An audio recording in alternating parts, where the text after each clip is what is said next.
Oke, Bismillahirrahmanirrahim. Assalamualaikum warahmatullahi wabarakatuh. Selamat malam teman-teman semuanya. Selamat datang di webinar Ruby Lab AI, di mana pada malam hari ini kita akan membahas ya, tentunya bersama pembicara kita, beliau Pak Lukita Fazri. Beliau adalah founder dari Rumah Coding Indonesia. Dan mungkin sebelum kita masuk ke webinarnya, untuk teman-teman semuanya yang mungkin baru pertama kali join dari webinar Rubitolab AI dan mungkin belum kenal nih siapa Rubitolab AI, mungkin ada baiknya kita kenalan singkat terlebih dahulu ya teman-teman sebelum masuk ke webinarnya. Siapa sih Rubitolab AI? Nah, kita adalah sebuah perusahaan AI consultant teman-teman yang bergerak di bidang akademi dan juga implementasi AI atau solution enabler. Nah, di mana ada beberapa layanan kita. Yang pertama ada AI Consultation for Enterprises, kemudian Custom AI Solution, ada AI Model Deployment and Integration, kemudian ada AI Academy yang saya sebutkan tadi, kemudian ada AI Talent Managed Service, dan juga Corporate AI Training. Nah, di implementasi AI, kita alhamdulillah sudah banyak membantu perusahaan-perusahaan, terutama di Indonesia ya. Yang pertama kita pernah bantu untuk implement OCR dan juga real-time customer service chatbot. Kemudian kita buat chatbot untuk internal data yang kita hubungkan dengan dokumen, kemudian database SQL dan juga web search. Kemudian selanjutnya kita juga implement untuk auto QC atau untuk crack dan juga defect detection, kemudian video analytics, safety gear detection and movement tracking, dan juga kita ada AI company training. Nah, ini ada beberapa klien kita untuk yang pernah kita bantu ya teman-teman sampai saat ini. Alhamdulillah kita beberapa project itu mostly kita ada di sektor pertambangan untuk implementasi AI.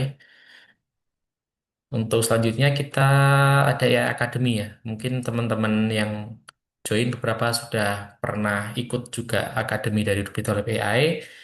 Kita ada online class, kemudian ada online course dan juga company training.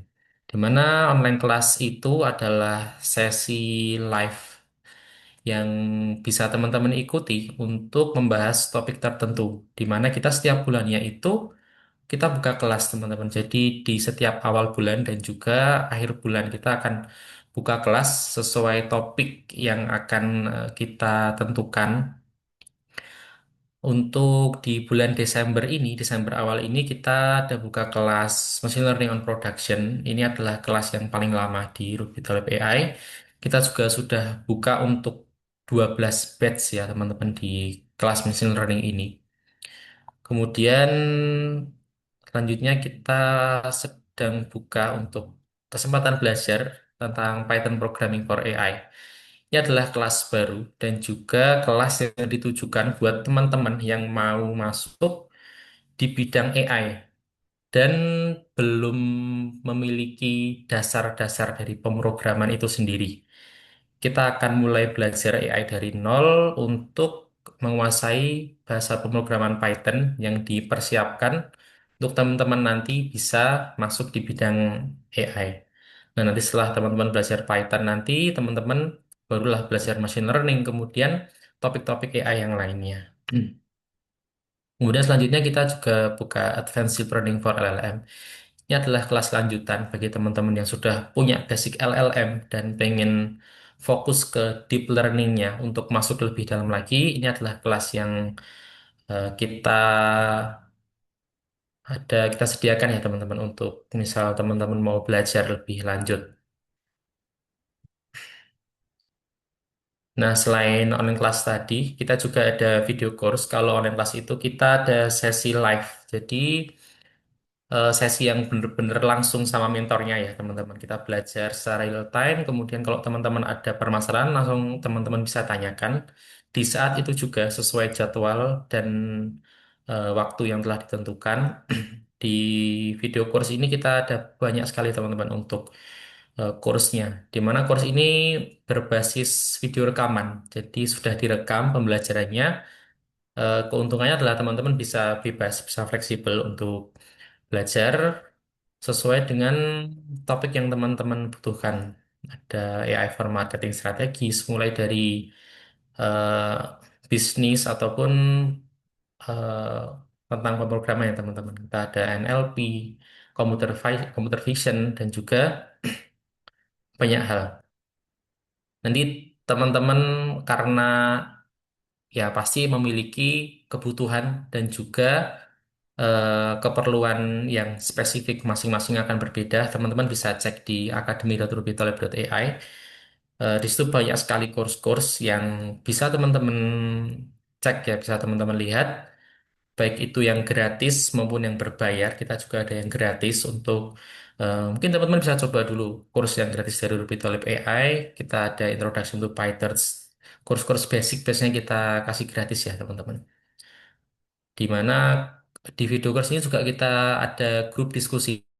Jadi untuk teman-teman belajar nanti ketika selama belajar menemukan permasalahan, teman-teman bisa banget tanya di grup diskusi agar ya kita bantu teman-teman untuk eh, pembelajarannya, teman-teman.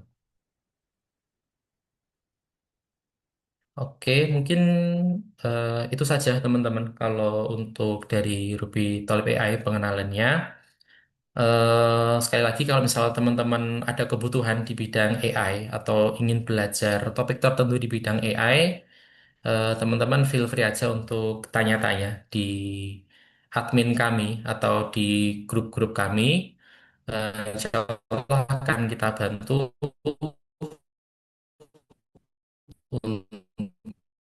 untuk kebutuhan teman-teman. Nah, untuk kami persilahkan Pak untuk bisa mulai dari webinar ini.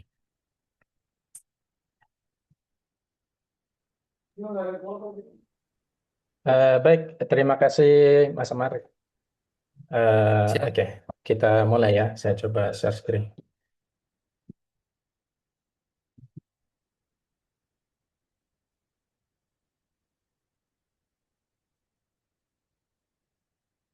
Sudah muncul ya? Muncul belum ya? Sudah Pak, Sudah ya? sudah. Coba sudah confirm ya. Yap. Oke, kita mulai. Bismillahirrahmanirrahim. Assalamualaikum warahmatullahi wabarakatuh.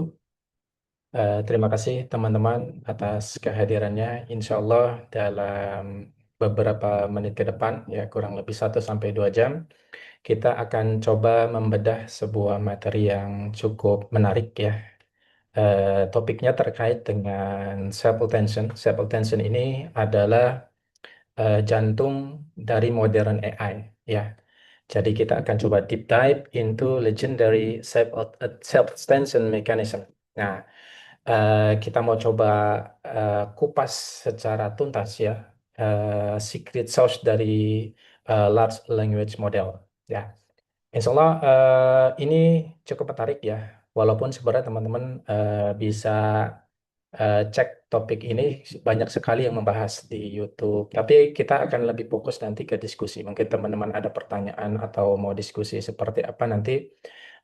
Insya Allah kita diskusi saja ya. Nah, tapi saya akan coba jelaskan mungkin dari sisi yang berbeda dari yang mungkin sudah pernah dijelaskan di apa namanya di video-video yang mungkin pernah teman-teman lihat ya.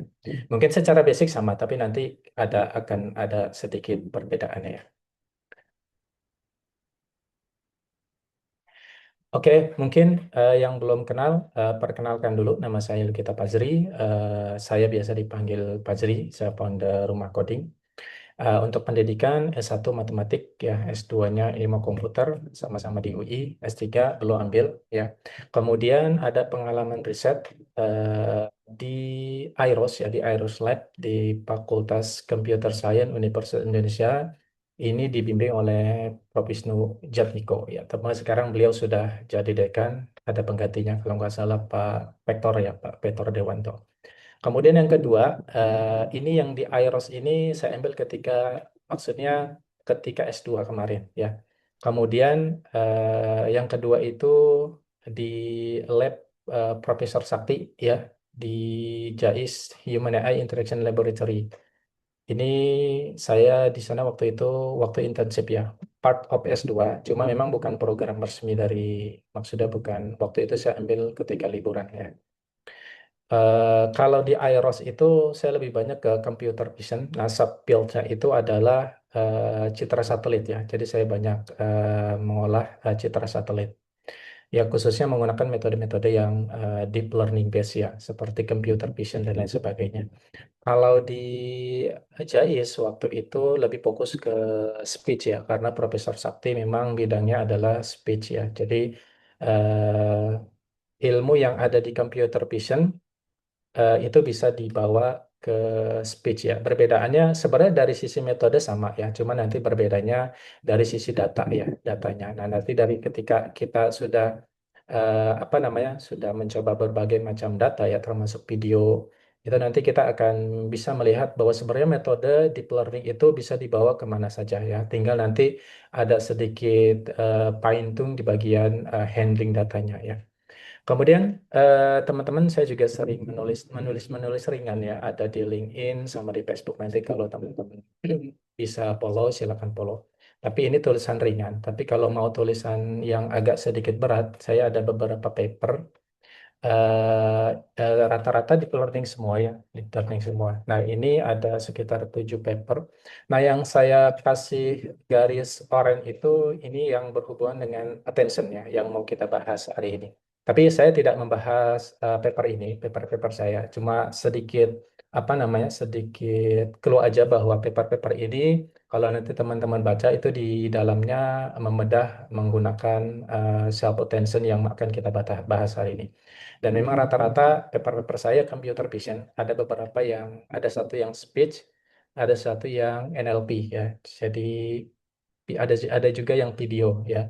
Yang belum pernah saya coba itu apa ya, speech udah semua sih. Multimodal aja yang belum ya. Multimodal digabung. Eh baik, topik kita hari ini kontennya lumayan padat ya, jadi saya sarankan teman-teman sediakan kopi, kalau ngantuk bisa sambil minum kopi. Tapi insya Allah kita usahakan pembawaannya menarik, jadi kita sambil diskusi. Kalau nanti mungkin kita akan split setengah-setengah, nanti setengahnya mungkin kita diskusi sebentar, setelah itu kita lanjut lagi. Atau kalau memang nanti fleksibel saja.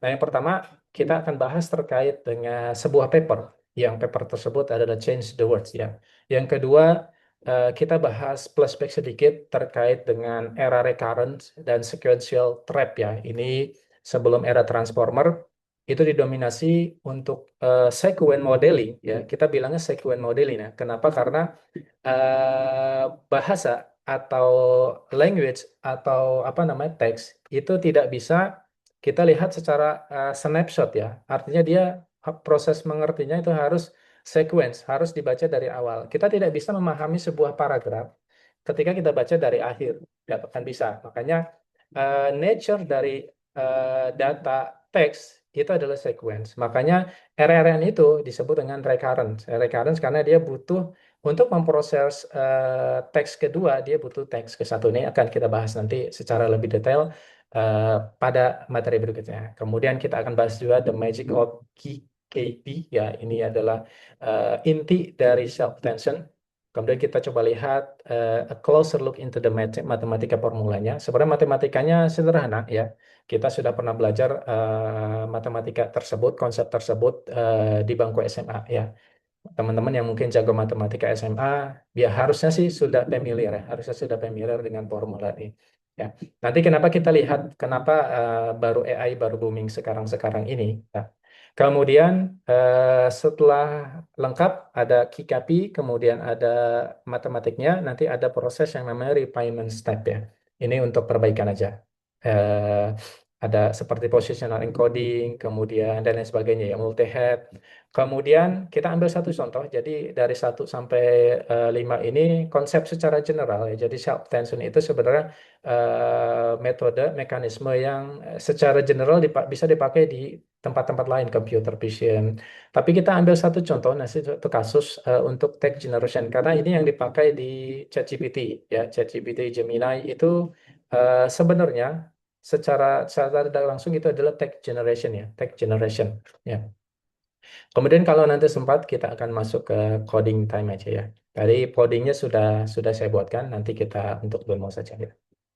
Oke, kita cepat ya, kita masuk yang pertama ya.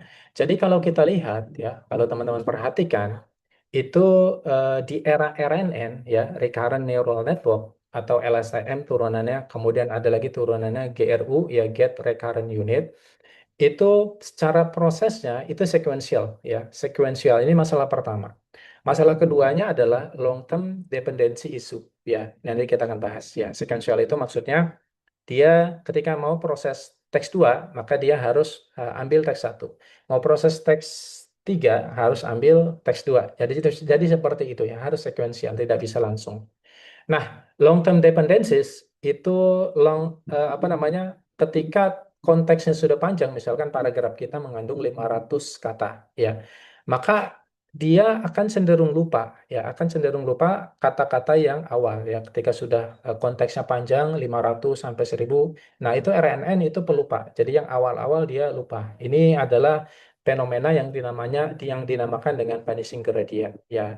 Jadi dua masalah ini, sequential sama long term dependency, itu adalah masalah terbesar dari RNN, ya, LSTM sama GRU, ya. Walaupun GRU sama LSTM itu dibuat untuk solving masalah yang kedua, long term dependency issue. Tapi masalah yang pertama itu tidak pernah terpecahkan di RNN family, ya. Kemudian tahun 2017 muncul sebuah paper, ya, namanya paper self-tension.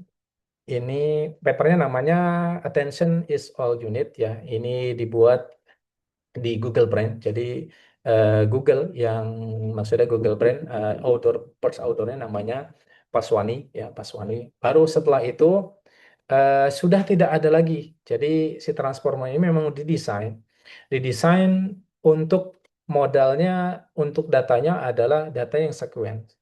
Tapi bagusnya dia tidak memproses secara sekuensial. Datanya sekuensial, tapi dia bisa memproses secara langsung ya, tanpa sekuensial yang dialami oleh RNN ya. Makanya sejak adanya transformer itu language model jadi large ya.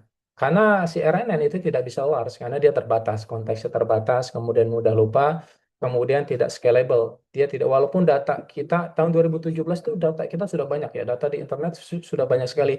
Tapi RNN itu tidak punya language model yang sifatnya large ya. Nah, setelah muncul transformer, maka semuanya masuk, semua data bisa diproses secara sekaligus. Nah, kebetulan GPU kita waktu itu juga sudah naik, jadi dengan adanya transformer, kemudian GPU-nya lengkap, satu lagi datanya lengkap, maka jadi langsung muncul namanya large language model yang dia dapat di training dengan banyak sekali data ya, banyak sekali data. Nah, ini papernya ya, paper ini by Google Brain. Kalau teman-teman mungkin sedang ambil S2 atau S1 ilmu komputer, nah ini adalah salah satu paper yang wajib dibaca ya, wajib dibaca. Ini sudah banyak sekali anotasinya di YouTube kalau teman-teman lihat. Jadi Google Brain ini sebuah paper yang that change everything ya, everything, nggak cuma di NLP, bahkan di computer vision, bahkan di speech, bahkan di tempat lain, bahkan hampir di seluruh era, termasuk image generation diffusion model, itu di dalamnya adalah mekanisme self attention ya. Jadi apa yang dilakukan oleh si paper ini? Paper ini sebenarnya ya, dia meremove RNN-nya, dia hanya depend on attention. Jadi sebenarnya kalau teman-teman baca sejarahnya, RNN pada tahun 2013 ada sebuah usaha untuk membuat RNN itu selektif. Selektif itu maksudnya hanya memperhatikan teks-teks tertentu saja. Ya, itu yang terkenal namanya Bahdanau Attention. Bahdanau Attention ini secara arsitektur dia menggunakan RNN. Cuma dia menggunakan attention supaya si RNN ini itu nggak semua teks dianggap sama, tapi based on attention, based on weight, average weight ya. Nah, kelemahannya dia masih tidak bisa apa ya, masih tidak bisa scalable karena masih pakai RNN. Nah, si attention is all unit ini sebenarnya dia tidak dia tidak apa ya istilahnya, tidak invent sesuatu yang baru, tapi hanya ambil attentionnya si Bahdanau, kemudian dia buang RNN-nya.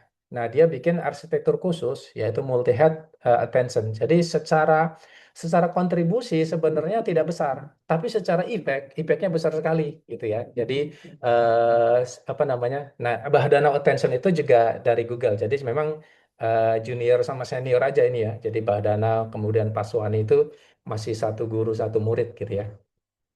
Nah, ini papernya. Dia sudah disitasi 200.000. Ini salah satu paper yang paling banyak disitasi untuk computer vision-nya. Coba bayangkan kalau teman-teman bisa membuat paper yang jumlah citasinya 200K. Paper-paper saya citasinya satu, dua, nggak banyak ya, karena memang metodenya spesifik ke satu task ya. Kalau dia kan attention is all unit kan sebuah metode yang general, sehingga bisa disitasi yang banyak ya.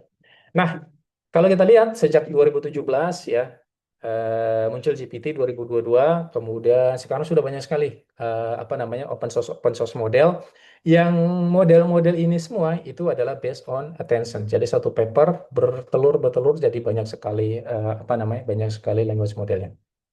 Nah, kemudian kalau kita lihat, tadi saya bilang di awal bahwa self attention tidak cuma ada di NLP, tapi karena dia saking terkenalnya, ada muncul pemikiran, gimana kalau metode ini dibawa ke computer vision. Siapa tahu bisa improve.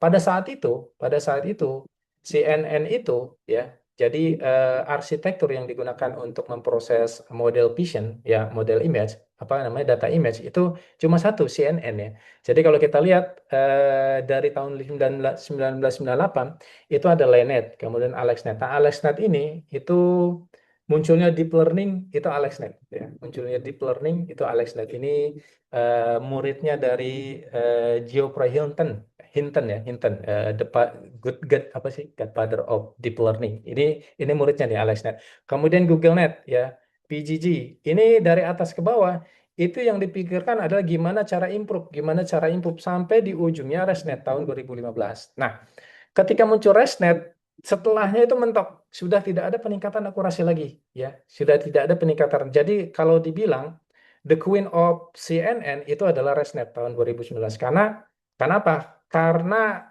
CNN setelahnya pasti cuma improve dari ResNet. Jadi tidak bisa improve lagi, sudah mentok, si ResNet itu sudah yang paling bagus. Nah, maka sudah mentok, researcher itu peneliti nggak bisa ngapa-ngapain lagi. Akhirnya mulai pindah dari peningkatan akurasi menjadi peningkatan efisiensi. Ini peningkatan akurasi udah nggak bisa, akhirnya mulai di efisiensinya yang kita kurangi ya. Jadi muncullah MobileNet, SuppleNet, MobileNet, P2, efisiennya dan seterusnya. Makanya nih, ketika CNN sudah start, makanya muncul pemikiran gimana kalau kita adopsi apa namanya, adopsi attention ke dalam computer vision. Maka muncullah Vision Transformer. Ini by Google juga ya tahun 2020. Makanya muncul Vision. Ternyata si Vision ini itu bisa bypass si ResNet ya. Makanya sekarang CNN juga mulai ditinggalkan. Nah, makanya mulai computer vision pun ikut-ikutan main attention ya. Jadi mulai PPT, kemudian Spin Transformer, YPit dan sebagainya. Jadi sekarang itu transformer base ya. Tapi kalau mau efisien pakainya CNN, tapi kalau mau akurasi maka transformer tidak ada yang mengalahkan. Kenapa? Karena dia scalable ya. Dia scalable ya. Ini di computer vision. Kemudian kalau di apa namanya di biologi ya, di healthcare ini ada AlphaFold 3 ya. Nah, kalau teman-teman lihat AlphaFold 3 ini one of AI greatest scientific achievement ya. Karena sebelumnya kalau kita mau apa namanya mau prediksi, maksudnya mau mengenerate dari sekuen apa namanya sekuen DNA menjadi folding seperti ini, itu mungkin butuh berbulan-bulan bertahun-tahun. Tapi dengan menggunakan AlphaFold 3 ini dia cuma bisa 1 jam. Makanya dulu sebelum ini AlphaFold 3 itu sekitar tahun berapa ya, tahun 2023 ya. Dulu kan COVID itu kan bikin vaksinnya lama ya, nggak bisa langsung cepat kan, karena memang dia masih mencocokkan antara folding dari antivirusnya sama resipiennya itu biar cocok seperti. Nah, dengan adanya AlphaFold itu bisa bisa dipersingkat ya dari mungkin berbulan-bulan bertahun-tahun. Jadi setelahnya mungkin pembentukan protein itu menjadi drug apa namanya drug invention itu menjadi lebih cepat dengan adanya AlphaFold. Ini kemarin dapat Nobel ya, dapat Nobel. Kemudian di speech processing juga masuk ya. Ada apa namanya? Ada Suno AI, ada Music LM dan lain sebagainya. Jadi nggak cuma di computer vision. Kemudian di time series juga masuk ya. Untuk predicting apa namanya? Kita punya data dari tahun sekian, dia mau prediksi ya time series forecasting ya, forecasting. Ini juga bisa masuk ke apa namanya?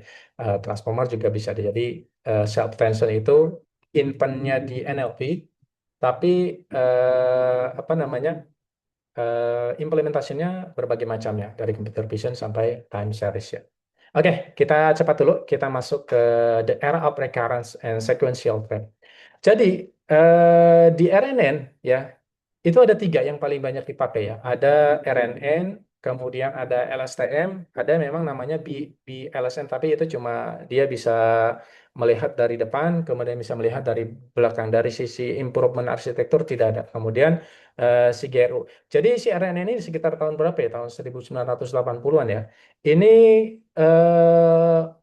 arsitektur pertama yang bisa memodelkan apa namanya memodelkan bahasa ya. Cuma masalahnya dia ada vanishing gradient ya. Vanishing gradient konteksnya panjang, ketika konteksnya panjang maka dia akan lupa ya, akan lupa karena dia based on X2 harus ambil X1 ya. Kemudian X3 harus ambil X2 begitu seterusnya. Jadi tidak bisa long lasting ya, tidak bisa long lasting ya. Kemudian dia juga sekuensial. Nah, muncul LSTM. LSTM ini sebenarnya perbaikan dari LNN. Apa yang diperbaiki yaitu short term memorinya agar dipanjangkan. Walaupun nggak panjang-panjang banget, paling mungkin bisa kalau RNN mungkin sampai 1000 token, dia mungkin bisa 2000 ya. Tapi masalahnya dia sangat kompleks ya. Ada forget gate, kemudian ada input gate, ada output gate. Memang jadi lebih lama, apa namanya memorinya jadi lebih lama. Cuma dari sisi komputasinya jauh lebih besar dibandingkan dengan RNN ya. Yaitu apa namanya apa istilahnya ya? eh, tidak ada makan siang gratis ya, no freelance theorem.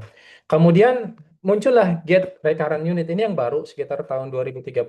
Jadi dia sebenarnya mau memsimplifikasi si LSTM. Dia mau istilahnya apa ya? Mau aproksimasi si LSTM-nya. Jadi si for get sama si input get-nya itu dia gabung jadi satu sehingga komputasi lebih sederhana ya. Jadi secara long lasting lebih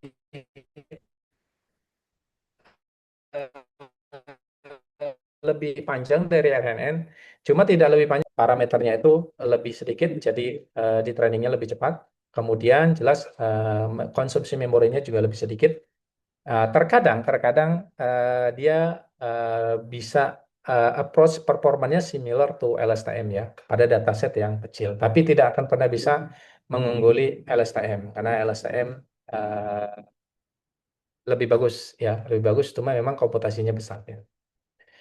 Oke, problem pertama ini yang mau kita sedikit highlight ya. Eh, jadi RNN itu kita tahu bahwa RNN itu dia recurrence. Artinya recurrent itu maksudnya ketika kita mau memproses X ya, kemudian outputnya O, itu di dalamnya ketika kita lakukan unfolding, itu sebenarnya di dalamnya itu terjadi proses eh, ketika ada X1, misalkan dari X ini ada 5 token ya. Jadi ketika memproses token kedua, maka dia harus ambil data dari hasil dari pemrosesan token satu. Begitu sebaliknya, ketika mau memproses token X3, maka dia harus memproses token yang sudah diproses dari X2. Jadi harus recurrent. Nah, sekarang kenapa harus recurrent ya? Kenapa harus recurrent? Karena language itu yang tadi saya bilang, language itu is a stream. Kita tidak bisa tiba-tiba melihat langsung ngerti gitu ya. Tiba-tiba melihat langsung ngerti itu nggak bisa. Dan begitu juga ketika kita ambil dari belakang sama ambil dari belakang, kita start baca dari depan sama start baca dari belakang, itu nanti akan maknanya berbeda ya. Bisa jadi kita nggak paham kalau dibaca dari belakang ya, karena memang language adalah stream, dia harus berurutan. Makanya arsitektur yang pertama kali memodelkan bahasa harus recurrent. Tidak ada tidak ada pilihan, harus recurrent. Inilah alasan kenapa kenapa dia memang membaca seperti itu ya. Harus recurrent karena memang language itu adalah sebuah streamnya. Kalau sekuen jadi si RNN ini bisa tackle ya untuk masalah sekuen, oke nggak masalah. Cuma memang masalahnya kita impossible to parallelize ya, karena modelnya seperti ini, tidak bisa diparalelisasi. Jadi kita nggak bisa proses X2, X3, X4 secara paralel karena X2 butuh X1, X3 butuh X2. Jadi impossible to parallelize ya. Ini masalah yang pertama. Nah, jadi seperti ini. Kalau misalkan perbedaan antara gambar sama apa nama sama bahasa ya. Kalau gambar itu bisa kita bilang snapshot ya. Kita lihat langsung itu ngerti. Tapi kalau kita lihat sebuah halaman buku, kita nggak bisa langsung ngerti melihat satu buku halaman ya. Itu nggak bisa langsung read, kita harus satu-satu bacanya. Jadi cara kerja manusia juga sama seperti RN. Kita harus baca dari awal sampai akhir. Berbeda dengan ketika kita melihat gambar. Melihat gambar itu nggak harus dari pojok atas ke kanan, enggak kan? Kita langsung lihat secara snapshot, kita langsung ngerti ini buah pepaya, ini buah apel. Tapi kalau tulisan, ya memang manusia pun harus memproses dari awal. Ya kalau bahasa Arab dia harus dari kanan ke kiri. Begitu. Jadi cara kerja RNN memang cara kerja human seperti itu ya. Jadi memang harus ada porsi recurrence. Nah, ini kenapa RNN itu sifatnya adalah recurrence ya. Kemudian masalah yang kedua, long term dependency ya. Artinya konteks-konteks yang awal ini itu harus survive ketika konteksnya panjang ya. Contohnya di sini, I have a dog named Clip ya. Nah, ketika sudah masuk beberapa kata lagi, beberapa token lagi, mungkin di token yang 1000, dia akan lupa ya, dia akan lupa bahwa si Clip itu sebenarnya apa? Apakah cat, apakah dog, apakah hamster. Jadi ada sesuatu missing gitu ya. Ada data yang dia tuh lupa. Ini akibat dari punishing gradient ya, karena dia memproses berulang sampai di ujung itu sudah mulai gradiennya sudah vanishing, jadi tidak bisa apa namanya, jadi secara secara konsepnya jadi seperti lupa gitu ya. Jadi konsekuensinya ya ketika teks kita panjang ya, seperti data apa namanya, data-data yang sekarang kan panjang-panjang, itu biasanya model fails to understand context in long document. Ini masalah yang kedua ya. Nah, kalau dibandingkan dengan transformer, ya, kalau dibandingkan dengan transformer yang sebelah kiri ini adalah RNN, ini kompleksitinya big O n ya. Sedangkan di transformer time complexity-nya big O1. Ini perlu digarisbawahi ya. Karena orang bilang transformer itu quadratic complexity. Ya, ini nanti catat nih pertanyaan nih. Kalau ada yang tanya nanti saya jawab ya. Kemudian dia linear path ya. Artinya X2 kalau X1 mau ke X5 ya mesti lewat X2, X3, X4 baru sampai X5. Tapi kalau di transformer itu dia bisa langsung ya. X1 dia bisa langsung attend X5 ya, bisa langsung attend X4. Jadi bisa langsung tanpa harus menunggu si X2 menunggu si X2 yang ini ya. Jadi si X1 ini bisa langsung proses ya. X3 juga bisa langsung proses tanpa harus menunggu si X2-nya ini processing ya. Jadi ini bisa langsung. Jadi kita sebutnya dengan all to all connection ya. Beda sama ini. Ini harus kalau mau proses ini harus proses X1 dulu, baru nanti X2. Kalau proses X5, ya si X4 harus sudah diproses dulu. Nah, kalau yang ini, X1, X2, X3, X4, X5 bisa paralel ya. X1 jalan, X2 jalan, X3 jalan. Karena dia bisa langsung melihat ya. Bisa langsung melihat ya, all to all connection. Nah, dengan model seperti ini bisa massive speed up. Jadi, ada celah bisa paralelisasi. Jadi X2, X3, X3, X4, X5 itu bisa langsung berjalan. Kalau ini nggak bisa. Jadi harus X1, X2 sampai X5. Jadi kalau kita punya data 1 million token, ya maka kita harus nunggu. Jadi GPU tuh banyak nganggur ya. GPU kita banyak nganggur ya, karena kita harus menunggu 1 million step ya. Sedangkan ini transformer doesn't wait ya. Kalau GPU-nya muat, selama GPU-nya muat, proses semuanya. Inilah kenapa ya yang menyebabkan transformer itu scalable ya. Ingat tadi Big O1 ya. Ini kenapa Big O1? Tolong nanti ditanyakan ya. Kalau nggak ada yang nanya, nanti saya yang nanya. Oke, sekarang kita masuk ke Magic of Kikapi ya. Ini adalah secret dari self attention ya. Jadi key query, kemudian ada key, ada value ya. Jadi sebenarnya sederhana ya. Jadi mirip retrieval system ya. Kalau apa namanya, retrieval system itu sudah kita pelajari di mata kuliah perolehan informasi. Jadi secara konsep sama ya. Jadi kita punya key ya. Misal kita datang ke perpustakaan, pasti kita ada yang mau kita cari ya. Misalkan topik apa, itu adalah key kita ya. Kita mau topik-topik tertentu ya, misalkan nature. Kemudian ada key, ada label. Label itu tentu setiap perpustakaan pasti ada dalam satu rak itu pasti ada ini topik apa saja, ini topik apa saja. Atau setidaknya di bukunya kita tahu ini buku apa judulnya, buku apa. Nah, yang kita lakukan ketika kita mau mencari, tentu kita lihat topiknya, ya, lihat topik, kemudian kita pilih labelnya ya. Jadi kita nggak langsung ke value-nya, tapi kita cocokkan dulu yang mana dan kita semua, karena rak itu ada banyak kan, ada topik sosial, eh, ada topik alam, ada topik hukum. Maka label mana yang paling cocok dengan topik kita? Maka yang kita datangi adalah rak tersebut ya. Jadi kita lebih ke attention ke rak tersebut. Jadi mirip seperti ini. Query sama key itu key digunakan untuk mencocokkan query. Baru nanti value-nya itu adalah kontennya. Jadi kita buka kontennya. Nah, nanti dalam prakteknya query sama key sama value itu adalah hal yang sama. Makanya disebut dengan self attention. Ini formulanya. Nanti kita akan deep dive lebih banyak, lebih dalam di di apa namanya eh, di tempat berikutnya. Oke, database-nya apa namanya? Analoginya juga sama seperti kita teman-teman yang mungkin sudah sering apa namanya? Bikin web, tentu bikin query kan, bikin query kemudian dicocokkan. Nah, seperti itu ya. Intinya kita match antara key dengan key ya, antara Q dengan K ya, antara key dengan K. Kemudian kita dapat tuh scoringnya. Oh, ternyata di rak ini mungkin probability-nya persentasenya mirip sekitar 50%. Di rak ini 30%. Nah, yang rak-rak yang lain itu nggak perlu diperhatikan. Jadi kita fokus di dua rak ini. Oh, ternyata di rak satu kita mencari nature ada di rak satu ini besar 50%. Kemudian di rak kedua 30%. Nah, udah, berarti kita fokus ke rak ini. Baru nanti kita lakukan ekstraksi value-nya di dua rak tersebut. Jadi konsepnya seperti itu ya, sederhana sekali ya. Nanti kita lihat ya.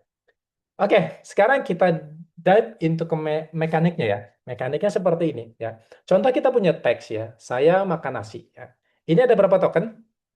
Ada 3 token ya. Saya makan nasi. Nah, sebelum masuk ke transformer, biasanya token ini diubah dulu menjadi apa yang kita sebut dengan embedding ya. Biasanya embedding itu sebenarnya proses pengubahan aja dari teks menjadi token agar apa ya? Eh, agar kita punya token yang seragam. Jadi misalkan saya diubah menjadi vektor. Vektor bisa bisa 512 value. Jadi vektor dengan apa namanya panjangnya 512 atau 1024. Intinya setiap token-token ini nanti akan diubah menjadi vektor yang panjangnya sama ya, yang panjangnya sama. Gimana cara ngerubahnya? Cara ngerubahnya biasanya ada learnable. Jadi ada network lain ya, ada arsitektur lain yang mengubah dia menjadi learnable atau biasanya dia end to end ya. Jadi di kanannya transformer, di kirinya itu ada namanya layer embedding. Layer embedding ini nanti akan di training bersamaan dengan transformernya ya. Jadi embedding. Jadi tugasnya sebenarnya mengubah dia menjadi vektor. Kenapa vektor? Ya karena memang eh, model itu tidak bisa membaca huruf. Dia bisa membaca kata, dia hanya bisa membaca angka. Nah, angkanya ini ya isinya ya 0,0,0, tapi itu adalah representasi representasi dari sebuah kata. Nanti dia akan masuk ke vector space ya. Jadi eh, saya akan kalau misalkan dia dimensinya 512 berarti nanti bayangkan ada dimensinya ada 512 atau dimensi 2 lah, dimensi 2 itu kalau satu kata itu nanti nanti saya jadi satu vektor ya, jadi satu vektor. Saya kemudian makan jadi satu vektor mungkin agak jauh. Kalau karena dia konteksnya berbeda, saya mungkin ke atas, makan mungkin ke bawah, nasi mungkin ke sana. Nah, ini kalau 2 dimensi. Nah, kita nanti di ruangnya biasanya ruang multidimension, makanya disebut dengan tensor ya. Either 512 value-nya 512 atau 1024. Jadi semakin semakin besar dimensi embeddingnya, maka semakin bagus ya. Semakin apa namanya? Kemungkinan presisinya itu semakin bagus, cuma komputasinya semakin semakin besar ya. Nah, n ini itu adalah jumlah token ya. Jadi kita anggap di sini n kita ada 3 ya. Nah, nanti embedding kita ini jadi matriks ya, karena tokennya 3, karena ada dimensi fitur ya, ada dimensi fitur, ada dimensi efek. Jadinya dia jadi matriks ya. Ini adalah X. Nah, Layer pertama itu adalah linear transformation. Jadi kita ubah dia menjadi ini ada layer transformation, ada untuk key ya, ada untuk K. Jadi kita punya tiga matriks ya, matriks key, matriks K, matriks P. Key itu apa tadi? Query. Kemudian K adalah key. Kemudian yang terakhir adalah V. Jadi kita copy. Ini jadinya ada tiga nih ya nanti. Kita copy jadi tiga. Cuma masing-masing punya transformasi tersendiri ya. Jadi ada tiga ini nanti untuk query-nya, ini untuk key-nya, nah satu lagi untuk P-nya ya. Jadi ini cuma linear transformation standar. Ya kalau teman-teman pernah belajar MLP, ini yang disebut dengan MLP ini ya, multi layer perceptron ini MLP. Jadi cuma linear aja ya. Jadi nanti dia learns gunanya apa sih? Seperti ini ya, dia mau learns how to construct the best queries, key and payload. Jadi nanti selama training awake dari layer transformation ini eh, akan menyesuaikan menjadi weight-nya itu menjadi yang terbaik agar loss-nya itu semakin rendah gitu ya. Terus kenapa dipisah? Karena nanti sebenarnya bisa kita jadikan satu matriks ya, cuma nanti nggak fleksibel karena ada yang jadi key, ada yang jadi query, ada yang jadi key, sama ada yang jadi value ya. Karena nanti hubungannya adalah asking for context sama giving context ya. Jadi key itu ketika dia asking context ya, kemudian K itu ketika dia giving context ya. Apa bedanya? Bedanya, coba kita lihat sebuah kata. Misalkan kita punya kata bank ya, dari di sebuah kata ya, di sebuah sentence ya. Terkadang dia asking konteks ya, bank tersebut. Jadi kita punya token tadi, ini contohnya jangan bank harus ya tadi. Anggaplah makan gitu ya, anggaplah makan ya. Ada ketika dia asking konteks ya, kadang dia giving konteks. Kapan dia asking konteks ya? Misalkan si bank, kata bank, itu dia mau tahu saya ini siapa gitu. Bang ini kan komputer nggak tahu kan. Kalau manusia bang apa itu kan bisa tahu. Cuma komputer kan nggak tahu. Ini apa ini? Dia taunya cuma angka-angka aja kan. Karena dia nggak tahu kata-kata aslinya. Walaupun tahu kata aslinya dia nggak bisa proses. Makanya dia mau tahu bang ini saya ini siapa. Nah makanya dia mau dia akan bikin query. I need help understanding nature atau geografi gitu ya. Nah, eh ketika ada query, maka dia broadcasting query. Jadi dia sebagai key-nya ya, dia akan tanya ke key-nya tadi. Jadi dia sebagai query, sebagai queue, maka dia akan mencari ke key-nya tadi ya, ke key tadi. Terus terkadang ya karena dia kata yang sama ya, maksudnya karena dia tadi dipecah key sama Q sama key sama K itu sama ya, maka sebenarnya terkadang dia asking konteks, terkadang dia giving konteks ya. Nah, si misalkan ini Bang sekarang giving konteks ya. Tadi contohnya dia asking for context. Nah, sekarang Bang ini ada yang nanya. Now imagine someone else the word money is looking for context. Sekarang ada kata yang lain, Bang, ya, money, dia mau tanya. Jadi sekarang si Bang itu apa namanya? Mau menjawab ya. Money send out a query I need financial context. Nah, maka Bang mungkin berhubungan dengan money ya, karena dia tadi sudah belajar, oh saya ini bank adalah financial institution, maka bank coba menjawab query dari si money. Oh, money itu begini-begini ya. I'm a financial institution. Dah, setelah itu ketemu baru dia kasih value-nya seperti ini. Ya kira-kira seperti itu. Makanya kenapa alasannya kita bikin tiga tadi, ya kenapa kita bikin tiga? Karena terkadang words itu, token itu, dia asking konteks ya. Karena dia bisa dua nih ya. Kadang bank ada di sini, terus Bang ada juga di sini ya. Bang ada di sini, saya ada di sini, saya ada juga di sini. Nah, saya juga ada di sini juga. Itu nanti ya. Tapi biasanya yang proses paling urgent tuh adanya di sini karena dia mau melakukan pembobotan dulu. Saya ini lebih condong ke makan atau ke nasi ya. Saya itu lebih condong ke makan karena yang dihubungkan antara Q dengan Q adalah dia data yang sama dia. Makanya sebenarnya dia mau cari korespondensi yang paling masuk akal. Ya, saya apakah lebih condong ke Naki? Jadi cara language model belajar itu sebenarnya kenapa disebut self? Karena dia akan mencocokkan token ini itu condong ke lebih lebih apa ya, lebih lebih dekat ke makan, ke token yang lainnya ke nasi atau kemana gitu ya. Kemudian nanti kita cocokkan juga untuk makan. Makan ini lebih condong kemana? Makanya disebut dengan self attention ke dirinya sendiri. Jadi kenapa disebut language model? Karena model yang coba mengerti bahasa. Gimana cara mengerti bahasa? Yaitu dengan cara melihat attention masing-masing token ke token-token yang lainnya. Nah, yang kedua itu adalah setelah melakukan pencocokan tadi, maka muncul namanya attention score ya, attention score. Misalkan antara bank ke Reaper, setelah itu dia bisa tahu dong, oh bank lebih, kalau dihubungkan dengan Reaper itu ternyata attention score-nya tinggi. Artinya kalau kita petakan ke dalam sebuah ruang ruang ruang vektor, itu antara bank dengan Reaper itu similarity-nya tinggi ya. Sedangkan misalkan bank ke kata the ya, kata the ini contoh contoh kalimatnya adalah the bank of the Reaper. Nah, dia mungkin 5% low tension. Berarti yang seperti ini. Jadi ingat tadi yang apa namanya? Yang sebelumnya contoh yang rak itu, berarti ini rak satu, dia dia ada di sini ya. Kalau ini bank sama the tidak terlalu relevan. Jadi ini nggak usah diperhatikan. Jadi yang kita ambil adalah, oh ternyata bank di dalam konteks kalimat ini itu lebih lebih condong ke Reaper gitu ya, lebih dekat ke Reaper. Nah, seperti inilah mekanik bagaimana sebuah model itu mengerti konteks ya, mengerti konteks ya. Jadi dia bisa ini lebih dekat ke sini. Makanya ketika ada I di sini dia tahu I am, misalkan I am a postman. Jadi I ini lebih condong ke postman. Jadi seperti itu ya.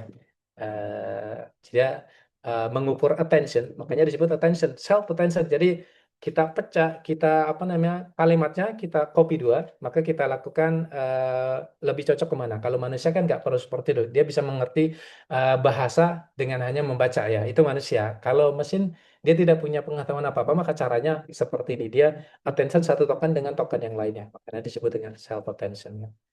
Nah, secara poolnya itu tadi ada satu token ya, satu token kita copy menjadi tiga, jadi key copy. Kemudian yang kita lakukan kedua, kita matching antara key Q dengan K ya. Ini menggunakan dot product ya. Kenapa dot product? Karena dot product itu mengukur similarity ya, mengukur kalau kita lihat apa namanya, kalau kita lihat secara vektor itu kalau misalkan Q sama K itu skornya tinggi, berarti dia semakin dekat gitu ya. Dia semakin dekat, similarity semakin semakin similar ya. Artinya dia condong ke sini gitu ya. Kemudian kita lakukan scale sama softmax ya untuk membuat dia menjadi probability. Ini nanti kita bahas terakhir. Kemudian kita kombinasikan jadi skornya sekarang kita sudah dapat nih bank sama Draper 90% ya. Kemudian bank dengan kata-kata yang lain mungkin sedikit jadi kita nggak perlu perhatikan. Kita fokus pada yang skor attention tinggi-tinggi. Setelah itu kita lakukan combine untuk dapat pi akhir ya, pi akhir gitu ya. eh Seperti ini ya. Jadi kita punya data bentuknya matriks ya. Dimensi ini dimensi D-nya nih, ya. Ini dimensi D-nya, ini dimensi D itu maksudnya feature dimensionnya, embedding space-nya. Nah, satu X ini adalah satu token ya. Ini satu token, satu token, satu token. Semua token itu dimensi panjangnya D ya. Dalam prakteknya bisa 512, 128, 1024 ya. Jadi ini satu token ya. Kemudian dapat embeddingnya, kemudian kita copy jadi tiga. Nah, sekarang ini, nah catat lagi pertanyaan. Yang K sama P-nya itu gambarnya besar, ya, gambarnya besar. Ini DQ sama DP sebenarnya sama, ya. Kemudian Q-nya kenapa kecil? Nah, itu nanti ditanyakan, ya. Kenapa yang ini kecil, sedangkan K sama Q-nya kenapa besar ya? Karena ini, ya, nanti saya tunggu pertanyaan dulu, baru saya jawab. Nah, kemudian di scale product attention ini scale ini karena dia dibagi dengan DP ya, dibagi dengan dimensi vektornya ya. Nanti akan kita bahas nah di sini. Dia dibagi dengan akar dari DP ya. Kenapa akar? Nah, eh, karena di papernya pakai akar. Oke, sekarang kita lihat matnya ya. Jadi kita lebih detail. Yang pertama itu eh atau sampai sini dulu, nanti kita lanjut dulu. Mungkin ada yang mau tanya dulu, Mas Ahmad, biar nggak ngantuk. Nanti kita lanjut lagi sebentar sebelum kita masuk ke apa namanya ke mat karena ini sudah mulai apa namanya. Walaupun sederhana ya, sederhana. Tapi mungkin kalau ada teman-teman yang mau bertanya dulu, mungkin kita diskusi sebentar. Ya, silakan, silakan yang mau tanya. Saya mau tanya, boleh? Boleh, silakan Ibu. Tadi kan Sebut nama deh, sebut nama siapa? nama saya Aulia.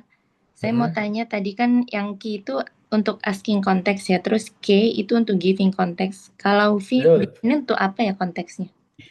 V itu value-nya. V itu value-nya. Jadi sebenarnya language model itu kan dia sebenarnya mau mendapatkan value. Cuma gimana caranya nih? apakah ambil semua value? Nah, pakai yang paling bagus yang seperti ini. Nih ya. Value itu sebenarnya konten dari bukunya ya, konten dari bukunya. Cuma tanpa kalau cuma key aja, maka kita akan mencari di semua rak ya. Kita akan mencari semua rak karena kita nggak tahu eh, kita ini yang paling apa? Yang paling relevan itu ada di rak mana. Nah, makanya menggunakan key-nya kita cocokkan dulu. Oh, ternyata key kita cocoknya ke rak ini. Maka setelah dapat raknya, itu baru kita ambil value-nya, kontennya yang ada di rak tersebut. Jadi value-nya sebenarnya dirinya sendiri ya, dirinya sendiri.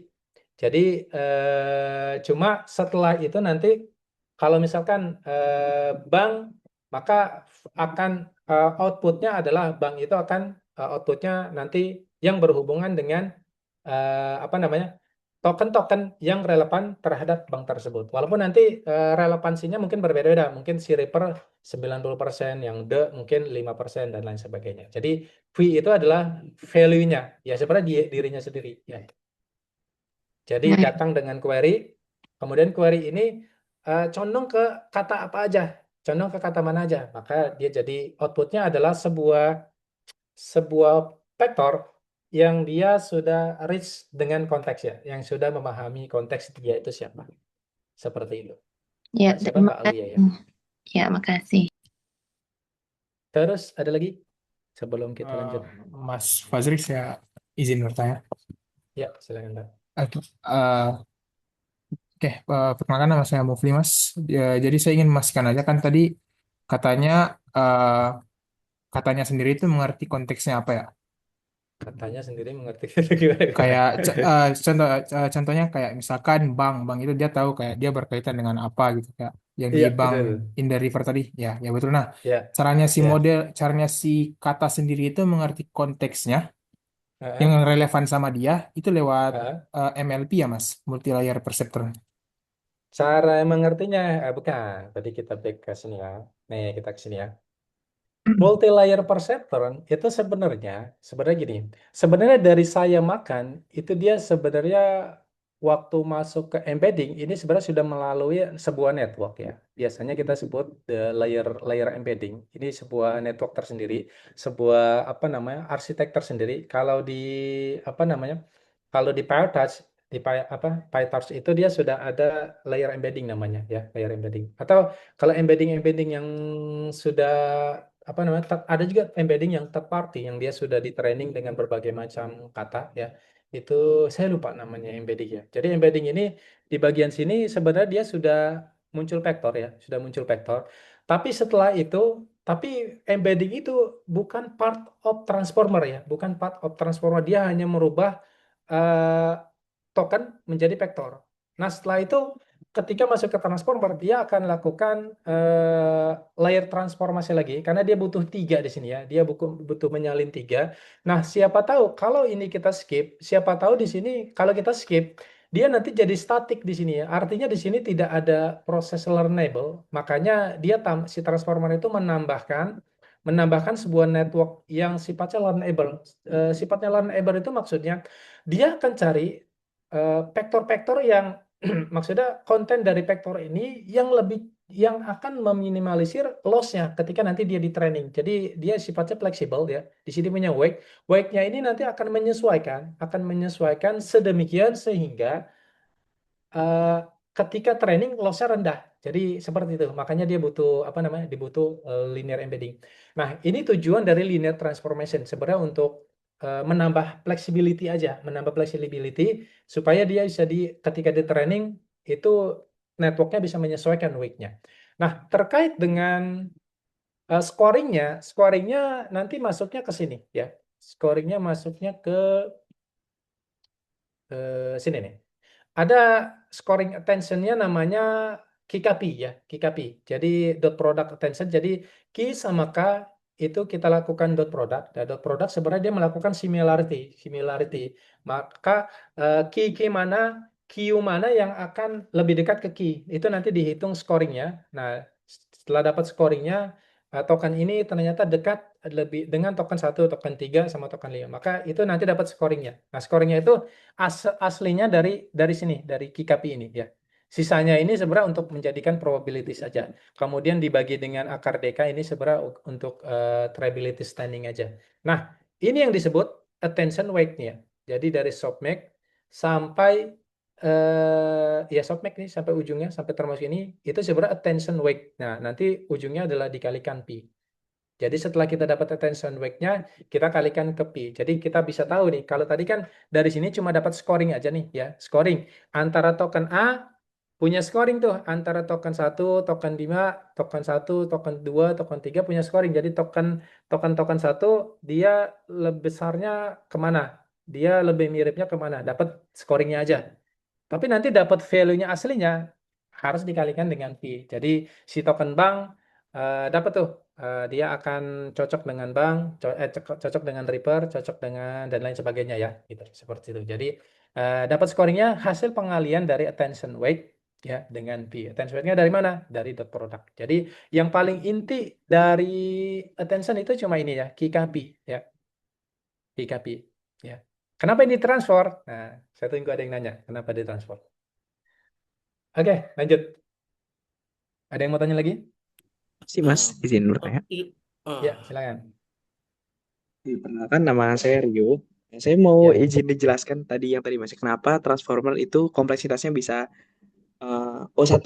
Apakah itu karena satu. paralelism? Jadi semuanya itu di sebagai satu kali proses. Jadinya butuh RAM yang gede, butuh memori yang gede. Sama tadi kenapa yang divisualis terakhir Q-nya itu kenapa bisa divisualiskan dengan gambar yang kecil? Ini pertanyaan saya Saya tadi. juga kepo Oke, Mas, kepo sama siap, itu. siap, siap. Mana tadi ya?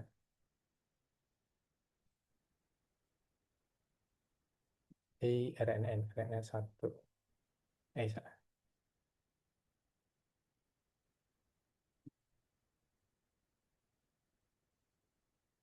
Ini ya, ini satu ya.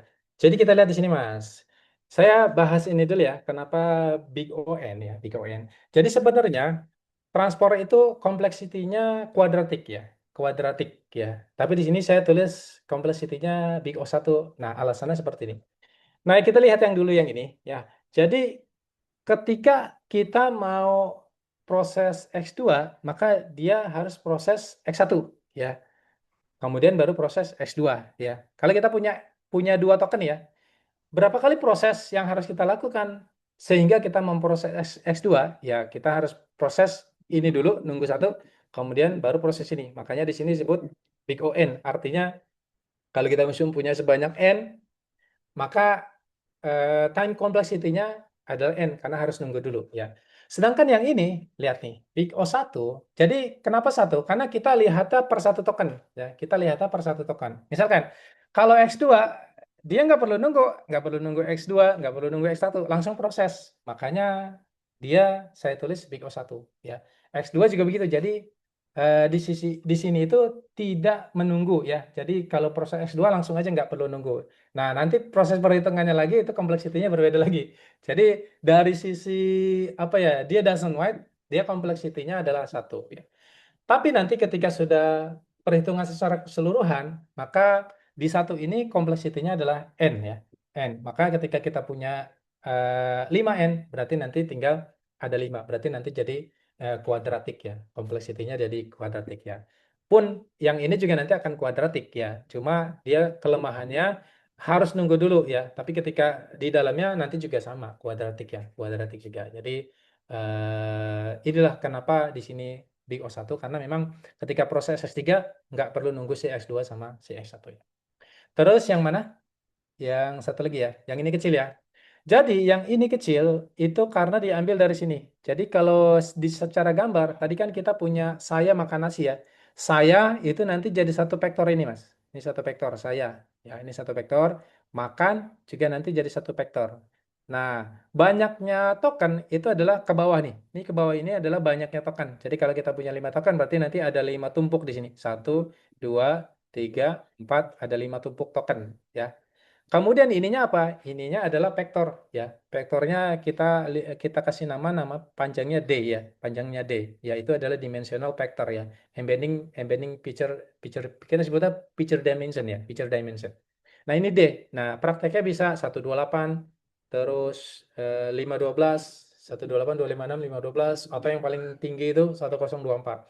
Nah, semakin tinggi nilai D-nya, maka embeddingnya akan semakin rich ya, karena ruangannya akan semakin besar. Tapi komputasinya juga semakin besar. Nah, kemudian di sini ini itu mengambil satu token yang di sini Mas. Nih, ambil satu token yang di sini, taruh di sini. Karena key itu satu-satu ya, query. Misalkan kita mau cari konteks untuk saya dulu nih, untuk kata saya. Dari saya makan nasi. Kita ambil satu konteks untuk saya. Makanya ambil satu nih ya. Jadi ini proses satu apa namanya? Untuk satu token prosesnya seperti ini. Nanti untuk token-token yang lainnya sama, kan bisa paralel ya. Jadi untuk satu token saya itu adalah panjangnya D ya, sama Deki. Deki sebenarnya ini sama ya, Deki, Deki, terus ini juga sama Deki, semuanya sama nih, Deki, DP, cuma dikasih labelnya sama aja. Nah, ini nanti di assign ya, satu token ini itu nanti di scoring, dia akan attention semua token yang ada di sini. Ini sama nih, X sama K ini sama ya. Karena dia cuma disalin aja. Jadi saya akan di scoring dengan saya, kemudian dengan makan, kemudian dengan nasi ya. Saya makan nasi, di scoring. Kemudian setelah dapat scoringnya, baru dikalikan dengan CP-nya ini ya. Dapat CP-nya ini. Nah, muncul ujungnya adalah konteks vektorial. Apa namanya?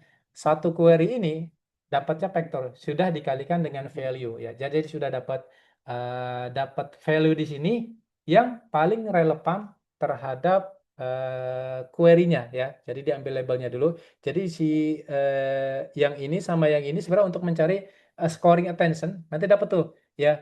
Yang ini sama ini skornya 0,1, yang ini sama token 2 skornya 0,2. Nanti setelah itu dikalikan. Jadi di matmul aja nih, matrix multiplication aja. Dapat hasilnya adalah vektor ya.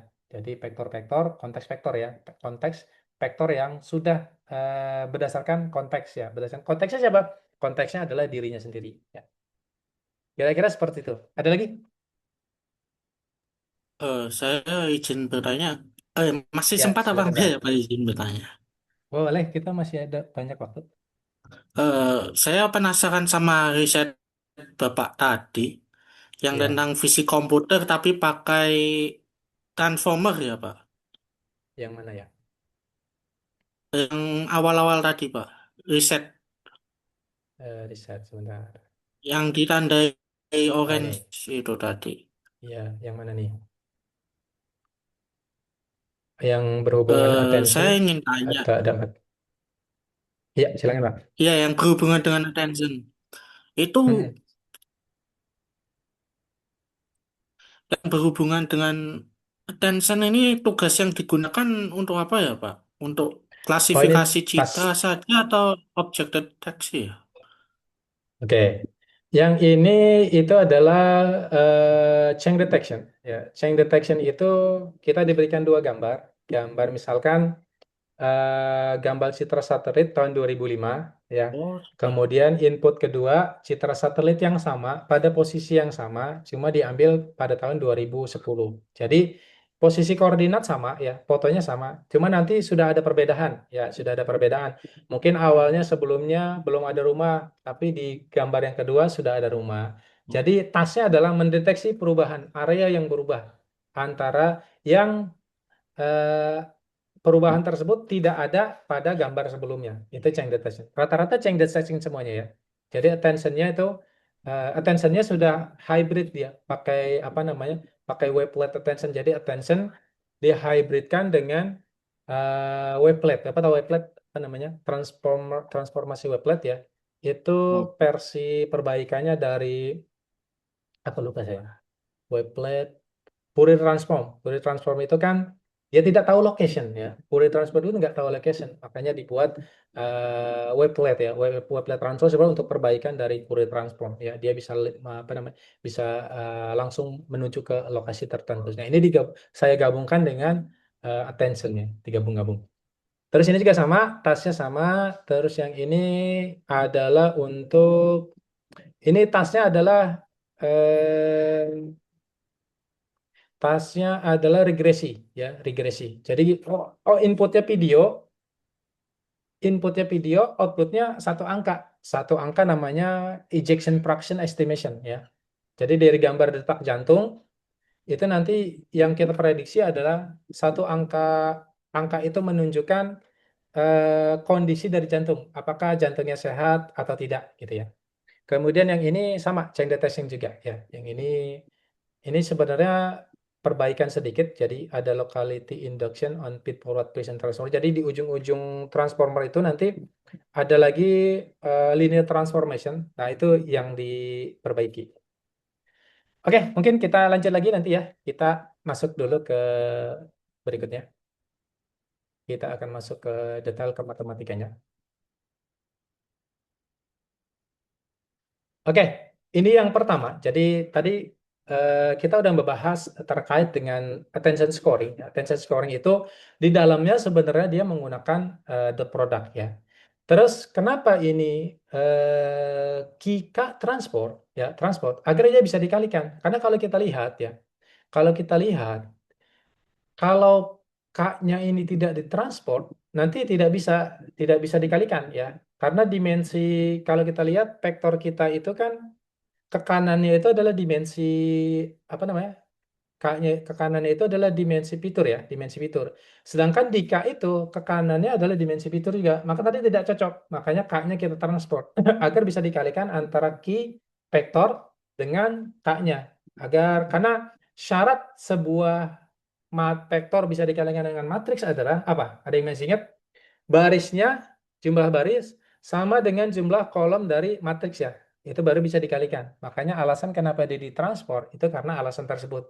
Agar dia bisa dikalikan. Karena kalau tidak matching dimensinya, maka tidak bisa dikalikan. Ya. Dimensi row untuk siki itu dimensi row-nya adalah dimensi fitur yang D tadi. Sedangkan K-nya itu ke bawah. Dimensi fiturnya juga sama ke samping. Makanya tinggal kita putar saja. Baru nanti dia bisa dikalikan. Ya. Terus kenapa pakai dot product ya? Kenapa pakai dot product? Karena dot product itu dia bisa mengukur similarity. Jadi embedding kita, tadi kan kita punya embedding, apa namanya embedding itu kan sebenarnya terdiri dari angka ya. Angka itu kita sebut dengan tensor. Nah, ketika nanti di mapping di high dimensional space itu sebenarnya dia adalah vektor. Jadi misalkan ini adalah vektor saya, ya ini adalah vektor saya. Kemudian ini misalkan vektor yang lain, misalkan vektor makan. Kalau seandainya kedua vektor ini leropan, biasanya akan berdekatan, ya, akan berdekatan. Nah, cara ngitungnya gimana? Pakai pakai dot product, ya. Jadi kita bisa mengetahui bahwa dua buah embedding itu dekat atau tidak, itu menggunakan dot product ya. Nanti dapat scoring kedekatan, dia dekat atau enggak, itu menggunakan. Jadi KKP ini nanti akan ketahuan scoringnya. Untuk query satu, token satu itu akan untuk semua untuk semua token yang lain itu ketahuan scoringnya ya. Kalau dekat, berarti nanti kita ambil yang paling tinggi ya. Karena dia lebih dekat dari sisi walaupun sebenarnya kalau kita gambarkan di dua dimensi itu ya seperti ini. Cuma nanti prakteknya dia high dimensional space ya, high dimensional space either 512, 128, satu. Jadi sudah tidak bisa digambar di dua dimensi lagi. Tapi secara konsep ya, ketika dua vektor itu berdekatan, ketika dua vektor itu similar, maka dia akan jaraknya berdekatan. Nah, tool untuk mengukur jarak dua vektor adalah dot product ini ya. Makanya matematik yang sudah kita pakai di SMA terpakai di sini ya. Cara dulu kita nggak tahu cuma pakai aja ya. Tapi sebenarnya itu bisa mengukur dekat atau tidaknya ya menggunakan ini. Nah, outputnya adalah raw score ya, metric logits ya menunjukkan dia mirip atau tidak dengan kata-kata lain. Jadi kalau kita coba satu kata saya itu miripnya ke yang mana aja. Nanti ada scoringnya. Yang ke kata satu mungkin antara kata saya dengan kata saya juga itu mungkin 50%. Dengan kata makan mungkin 90%. Ya, jadi yang mengukur itu. Dari situlah muncul attention ya. Attention dia hanya akan memperhatikan nanti yang lebih mirip-mirip saja ya. Ini adalah langkah yang pertama dari rumus kita yang tadi ini ya. Attention key copy. Ini step pertama ya, step pertama. Nah, step kedua kita lakukan scaling. Jadi scaling itu maksudnya scoring attention tadi kita bagi dengan akar dari dimensi feature. Kenapa harus Kenapa harus dibagi? Kenapa harus di scaling? Karena ketika dimensi vektornya itu growing, karena biasanya kita pakainya nggak dua. Kalau dua nggak bisa learning apa-apa. Makanya biasanya either 128 atau 256 atau 512 atau 1024 biasanya memang kelipatan kelipatan 8 ya, kelipatan 8 128 256 kelipatan 2 128 256 512 atau 1024 ya. Jadi dua pangkat berapa. Itu ketika dimensi feature kita growing, maka hasil dari dot produknya itu biasanya eh, apa namanya huge besar-besar ya, karena dimensinya besar ya. Jadi hasil dot produknya itu biasanya besar.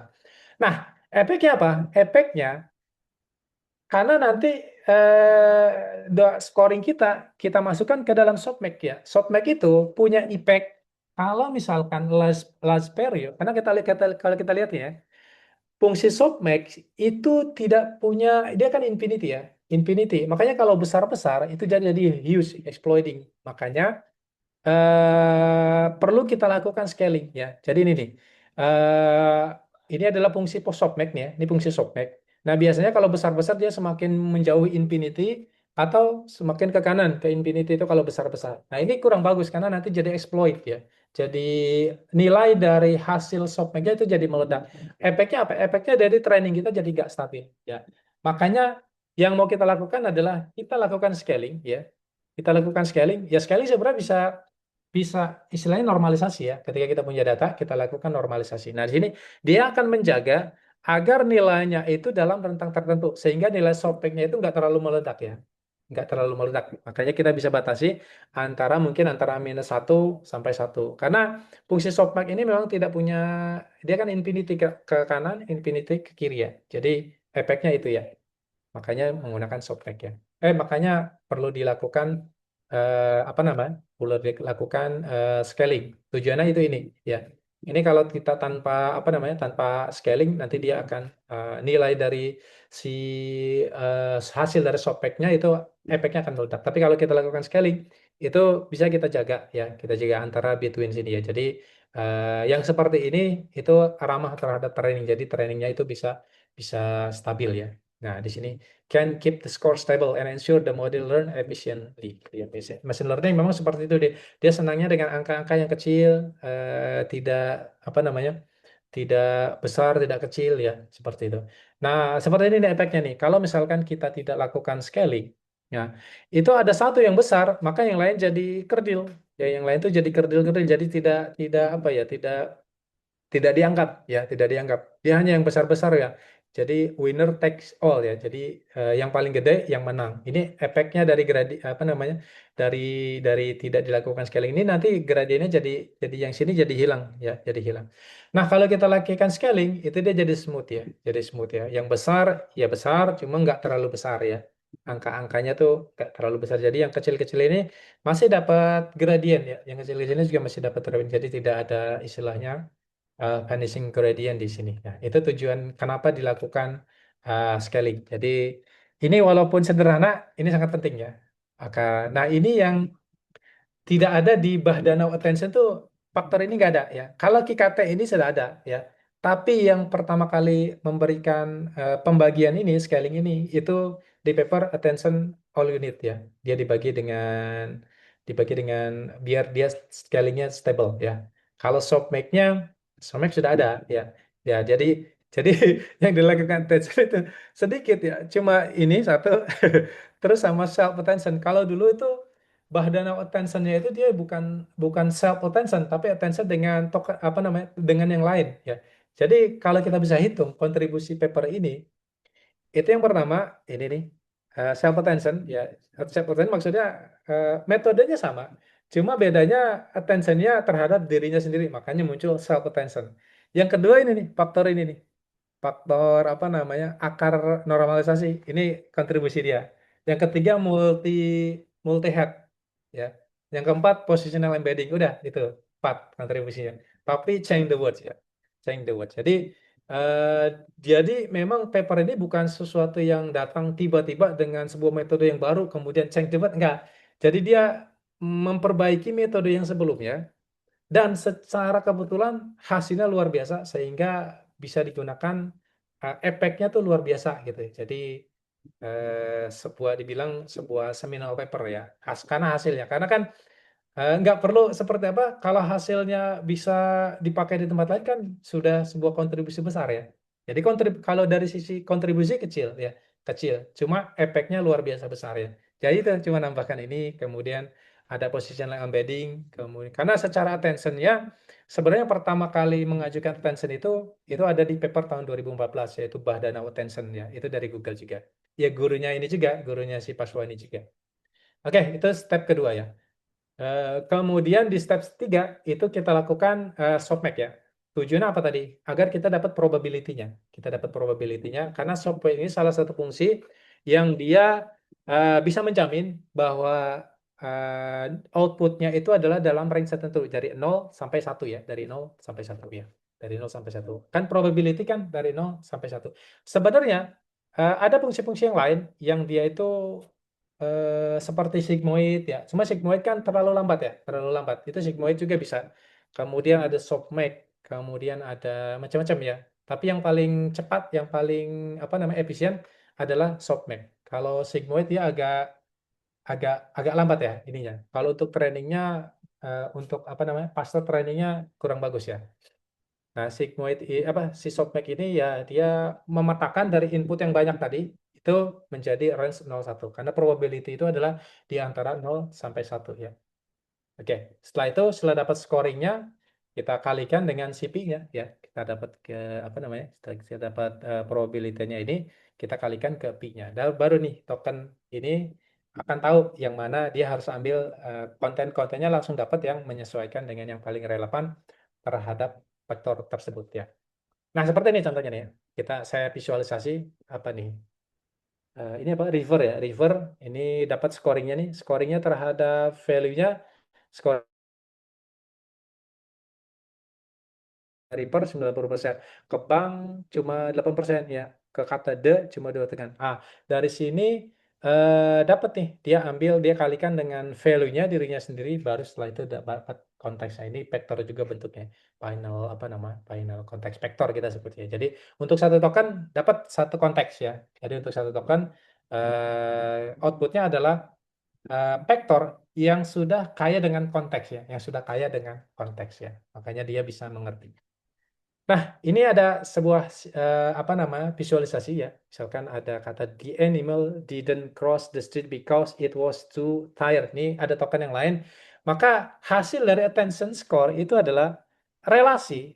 Oh ternyata ini kata it ya di sini ya. Kata it. Ini kan self attention ya. Self attention. Nah, kita fokus ke kata it yang di sini. Kata it ini dia akan di attention ke semua kata. Kata the, kata email, didn't, kemudian cross. Maka nanti skornya itu berbeda ya. Skornya itu berbeda-beda. Dia akan kalau ke sini mungkin the itu besar ya. Kita lihat di sini agak besar nih scoringnya. Kemudian di animal juga agak besar. Berarti mesin bisa tahu it itu korelasinya besar ke sini, kemudian besar ke sini ya. Besar ke sini juga, besar ke sini. Maka biasanya yang diambil adalah yang paling besar di animal ini. Nah, seperti itu. Jadi untuk semua kata nanti sama ya, akan dia punya mapping attention ke yang mana kata tersebut paling relevan gitu ya. Jadi when the model is processing the word it, self attention allow it to associate it with the animal. Nah, ini the animal ini satu kata ya, ini satu kata. Oke. Setelah kita dapat ini, kita sudah tadi scoringnya ini ya. Kita dapat nih softmax, KKT, dapat P-nya. Jadi outputnya adalah vektor yang sudah reach contact ya. Langkah selanjutnya apa? Langkah selanjutnya ya masuk ke refinement step. Jadi ini salah satu kontribusi si paper tadi ya. Dia tambahkan multi-head attention ya. Jadi kalau si Bahdanau itu cuma satu attention saja. Tapi kalau si self attention si Paswani itu dia tambahkan multi head. Jadi dalam satu waktu dia bisa learning berbagai macam konteks ya, karena apa ya, single head attention can only focus on one aspect. Jadi hanya kalau satu attention mungkin dia cuma bisa akan fokus ke satu aspek relationship aja. Nanti kita lihat seperti apa. Maka untuk mengatasi masalah ini ya kita bisa build beberapa head ya, head yang sama kemudian kita jalankan secara paralel. Nanti dia akan secara otomatis mencari konteks-konteks apa saja yang mungkin ada dalam hubungan antara self attention tersebut ya. Nah, kalau di paper hasilnya itu dia pakai 8 Hz ya. Tapi kalau GPT-3 itu pakai 96 Hz. Jadi dia akan pelajari berbagai macam konteks ya. Kemudian apa sih konteks itu? Nanti ya saya lainnya. Kemudian GPT-4 itu lebih dari, saya nggak tahu berapa nih. Pokoknya lebih dari 96 ya. Jadi seperti ini nih. Jadi ini adalah mata lalat ya. Jadi mata lalat itu ya yang ini tugasnya melihat yang mana, yang ini tugasnya melihat yang mana. Ya kita nggak tahu view-nya lalat itu seperti apa ya. Karena dia matanya itu banyak sekali ya. Banyak sekali namanya mata pasir. Ini mungkin punya tugas masing-masing. Ini khusus melihat konteks yang seperti ini. Ini untuk menjelaskan melihat konteks hubungan apa. Ya, contohnya seperti ini. Different head, different perspektif. Ya, misalkan gini, kita punya satu kata nih, satu kata. Itu bisa jadi head satu, nanti dia akan fokus ke grammar ya. Bisa jadi ya, mungkin. Karena nanti ini terjadi akan secara otomatis. Secara otomatis si modelnya akan mencari. Bisa jadi head satu akan fokus ke grammar ya. The apple berarti dia akan si the ini si apple berarti ini artinya noun gitu ya. Kemudian bisa jadi head 2 melihat dari sisi perspektif yang lain. Mungkin dari sisi deskriptif fokus ya. Misalkan giant kemudian apple berarti adjective to noun gitu. Kemudian head 3 juga fokusnya ke yang lain gitu ya. Connect spell to apple jadi verb to subject ya seperti itu ya. Kemudian head 4. Jadi kalau kita punya 8 nanti si model akan secara otomatis ya dia akan menjamin bahwa masing-masing head itu akan fokus mencari hubungan apa gitu ya. Hubungannya apa? Kalau tadi kan it dengan animal ini hubungannya apa? Apakah kata benda? Apakah kata kerja? Nah, itu nanti semakin banyak head, semakin jenis jenis attention-nya itu akan semakin banyak ya. Makanya kita sebut dengan multi head ya. Tentu kalau semakin banyak head, semakin berat attention-nya ya. Komputasinya semakin berat ya. Setelah misalkan kita punya 8 head nih, H1, H2, ini kita kerjakan secara paralel dan masing-masing head itu dia punya masing-masing kikapi sendiri ya. Jadi ini proses secara paralel, ada kikapi di dalamnya, H2 juga ada kikapi. Nah, outputnya adalah vektor yang tentu dia masing-masing punya perspektif yang berbeda. Setelah itu kita lakukan concatenate ya. Kita concatenate dari sisi feature dimension. Tadi kan feature dimension kita misalkan D, 512. Itu kita concatenate secara fitur ya, bukan secara token ya. Jadi yang di satu token nanti akan punya token dari head 1, kemudian dari head 2, dari head 3, dari head 3. Jadi kalau kita misalkan punya 3 token, token 1, token 2, token 3, maka dimension feature-nya itu akan mengembang menjadi 8, tinggal dikalikan 8. Kalau sebelumnya 5, 12, berarti tinggal dikalikan 8, ya ada berapa tuh? Nah, tapi nanti ujung-ujungnya kita lakukan linear projection lagi. Tujuan apa? Untuk meringkas lagi yang tadinya misalkan dikali 8 untuk diringkas lagi menjadi kembali ke 512 lagi. Makanya di sini perlu linear projection final ya. Projection. Jadi untuk memproyeksi yang panjang ini terlalu panjang nih ya. Nanti kalau dimasukkan ke ke sigmoid terlalu besar, makanya di learning lagi, dikompakin lagi. Jadi seperti apa ya? Seperti encoder ya, kemudian di decode lagi. Jadi kali ini berbeda, dia dibesarkan, kemudian ujungnya dikecilkan lagi. Tujuannya sebenarnya untuk learning ya, reach ya, seperti itu. Kira-kira seperti itu. Kemudian satu lagi terakhir ya, positional encoding. Jadi di sini self attention itu masalahnya adalah self attention itu tidak tahu urutan ya. Berbeda dengan RRN ya. Kenapa RRN itu seperti itu? Karena dia tahu urutan. Sedangkan kenapa si transformer si self attention itu bisa paralel? Karena dia tidak tahu urutan. Jadi dia langsung saja antara X1 proses, X3 proses. Dia tidak tahu urutan. Nah, trikinya si paper ini itu dia tambahkan namanya positional encodingnya. Dulu memang belum terbayang, mungkin RRN belum terbayang ada seperti ini. Tapi dengan adanya paper-paper antara tahun 2014 sampai tahun 2017 itu ada paper-paper yang berkaitan dengan positional encoding ini. Nah, dari situ lo muncul ide, dia coba terapkan membuang RRN dan menambahkan positional encoding. Jadi memberikan label ya. Jadi positional encoding ini sebenarnya jadi tadi kita sudah punya embedding. Nah, si positional encoding itu sebenarnya menambahkan stem ya. Jadi awalnya misalkan kita embeddingnya 512, maka dia akan tambah satu positional encoding misalkan 10. Tujuannya untuk mengetahui posisinya ya, mengetahui posisinya. Jadi posisi kalau self attention dia tidak tahu urutan. Nah, dia kasih positional padding ya. Udah gitu aja. Ya. Kemudian ini dari sisi self attention ya, itu sebenarnya general topik ya, general topik. Nah, yang teman-teman lihat di Gemini, di ChatGPT itu adalah problem sudah masuk ke task tertentu ya, namanya text generation nih. Text generation itu hanya tergantung ya, pakainya BERT atau GPT ya. Kalau GPT dia ambilnya decodernya saja ya, makanya GPT itu adalah generated pre-training apa transformer ya, generated pre-trained transformer, generated bukan generated, lupa saya GPT itu. Pokoknya dia ambil decodernya aja ya. Berbeda dengan BERT ya. BERT itu bidirectional encoder apa namanya? BERT ya. R-nya nggak tahu lupa. Terus T-nya adalah transformer. Nah kalau GPT ya termasuk Llama, termasuk Cloud ya, termasuk Gemini itu semuanya pakai decoder only ya. Jadi kalau encoder itu whole sentence at one, tapi kalau decoder biasanya generate one word at a time. Jadi kembali lagi seperti RNN ya, nanti kita lihat ya. Jadi si cara kerjanya si decoder itu generate one word at a time ya, dia nggak bisa langsung. Beda sama encoder, encoder itu dia bisa langsung lihat semuanya.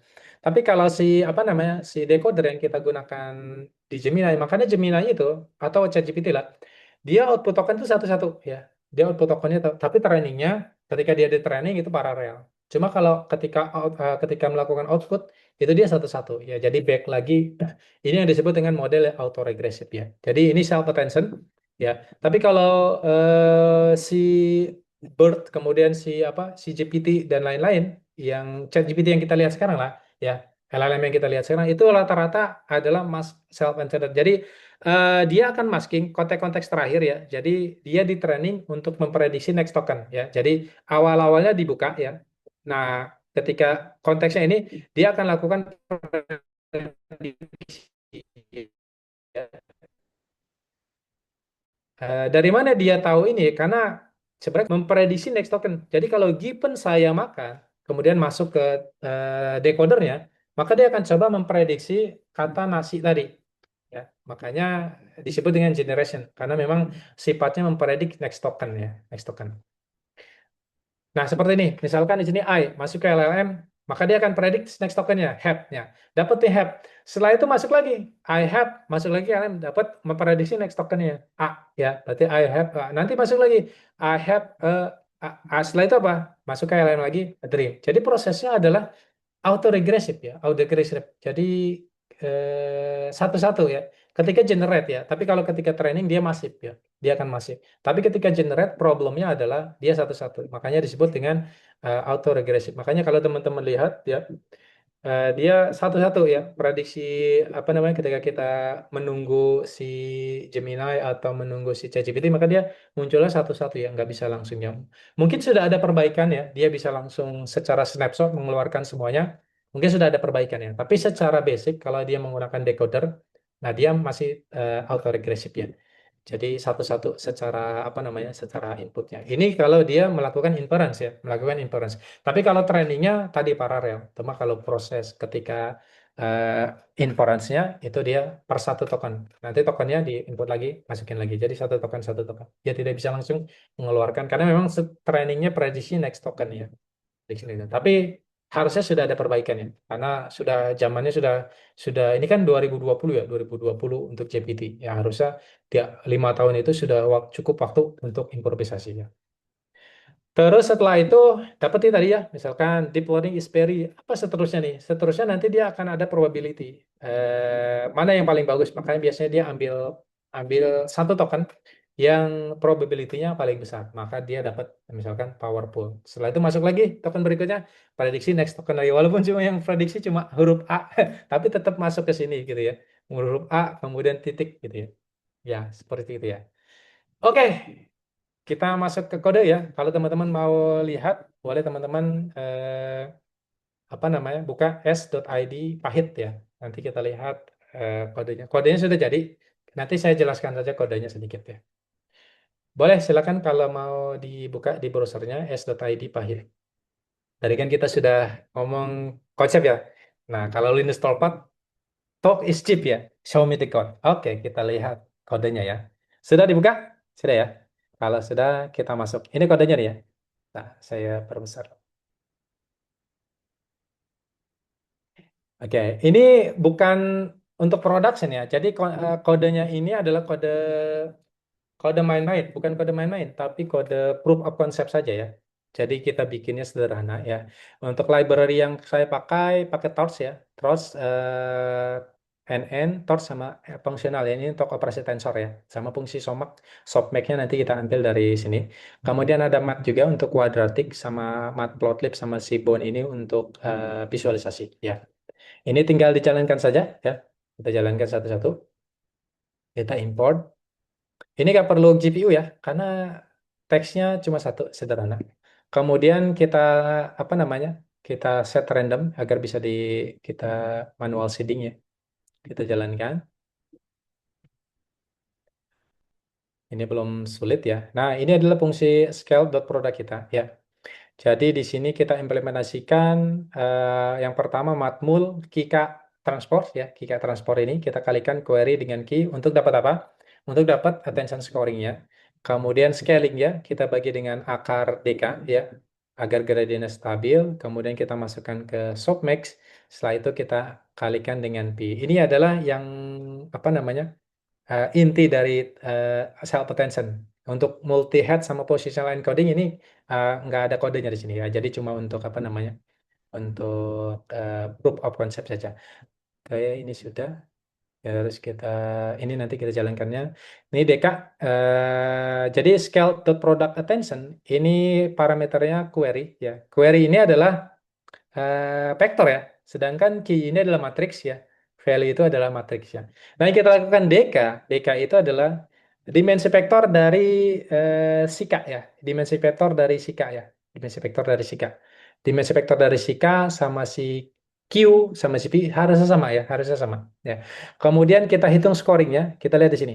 Nih di sini ada kita transpose ya. Ini kita transpose nih. Nih, jadi si key-nya itu kan tadi Kak transport ya. Kita lihat, coba kita lihat masuk ke sini sebentar ke formulanya. Nih, ya, key query dikalikan dengan Kak, tapi ditransfer ya. Ini query, ini kan matmul ya. Matrix multiplication ya, matrix multiplication. Ini query, terus ini kalau nggak ditransfer error nih ya. Saya coba nih ya. Saya nggak ditransfer nanti error ya. Makanya ditransport nih ya, di apa namanya, ditranspose. Ntar aja deh kalau kita sudah kalikan semuanya, baru kita ini. Terus dibagi dengan SQRT DK ya, sesuai ya dengan akar DK kan, SQRT DK. Dia kan dapat skor. Dari sini itu adalah menghitung ini nih, yang ini nih. Ini atas sama dibagi bawah. Ini baru menghitung ini ya, dapat skornya nih ya. Nanti kita lihat set skornya hasilnya berapa. Setelah itu langkah ketiga, sebelum kita kalikan pi, maka kita masukkan dulu ke fungsi softmax ya. Fungsi softmax itu tinggal ambil dari functional apa namanya? Dari si library ini, functional SF ya. F di sini tinggal kita kasih softmax ya. Terus ke scoringnya.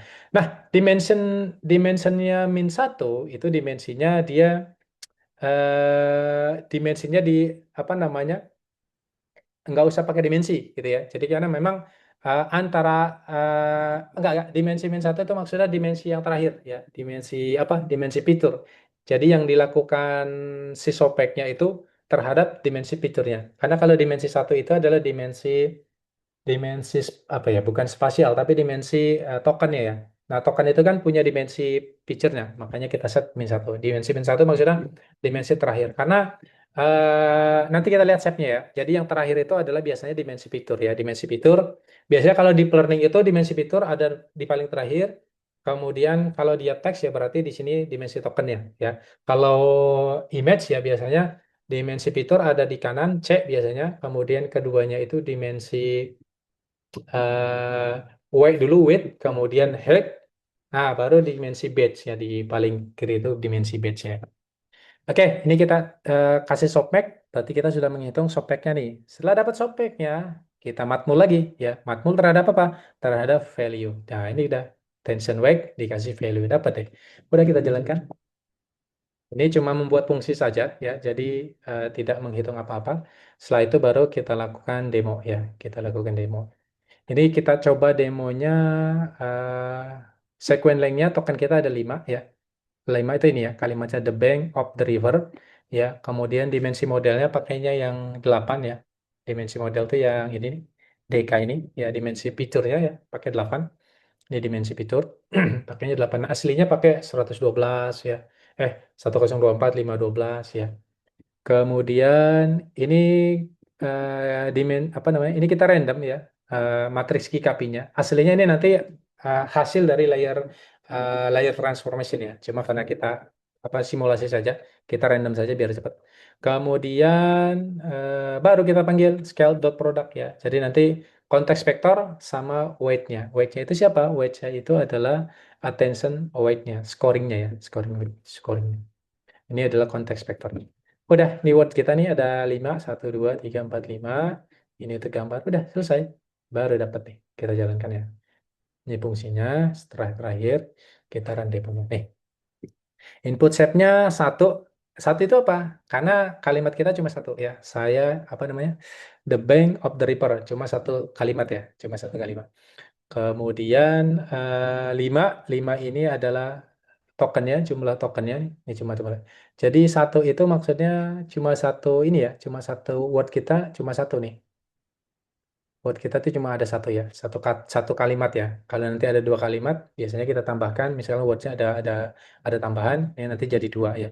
5 ini menunjukkan embedding apa namanya jumlah tokennya 5. Kemudian 8 itu adalah embeddingnya ya, embedding dimension ini 8 ya. Makanya berarti tadi min satu maksudnya si softmax ini akan dioperasikan terhadap dimensi terakhir kita adalah dimensi fitur, yaitu 8 ya. Kemudian shape score-nya, ini shape score-nya 1, 5, 5 ya. Jadi dimensi fitur akhir kita, ini ya tetap 5 token ya. Jadi output-nya itu adalah yang awalnya 8, value-nya itu punya dimensinya 5 ya. Punya dimensi output-nya itu ada 5. Kemudian attention weight-nya dikalkulasikan. Nah, output akhirnya adalah 158 ya. 158. 8 ini kembali ke semula ya. Karena tadi dilakukan ada yang terakhir itu ada layer transformasi akhir yang akan mengembalikan dia. Nah, ini dia. Karena kita cuma satu head tadi, makanya di sini concatenation-nya nggak ada ya, karena demo kita cuma satu head ya. Dia akan dikembalikan. Nah, ini kira-kira. Ini, jadi the itu nanti akan punya apa namanya? Dia akan punya koneksi ke ini yang atas the, yang bawah juga the ya. Jadi D sama D 0,25, D sama bank itu 0,19. Tentu ini bukan ini cuma attention core, tapi attention core-nya karena ada kita randomnya pakai apa weight-nya pakai random, tentu ini tidak apa namanya? Tidak representatif ya, tapi cuma untuk simulasi aja bahwa nah hasilnya tuh seperti ini ya. Dan nanti ada 0, apa namanya? Ini adalah attention core, ini attention core seperti itu ya. Kira-kira seperti itu ya. Oke, mungkin materi kita cukup. Silakan kalau teman-teman masih ada yang bertanya.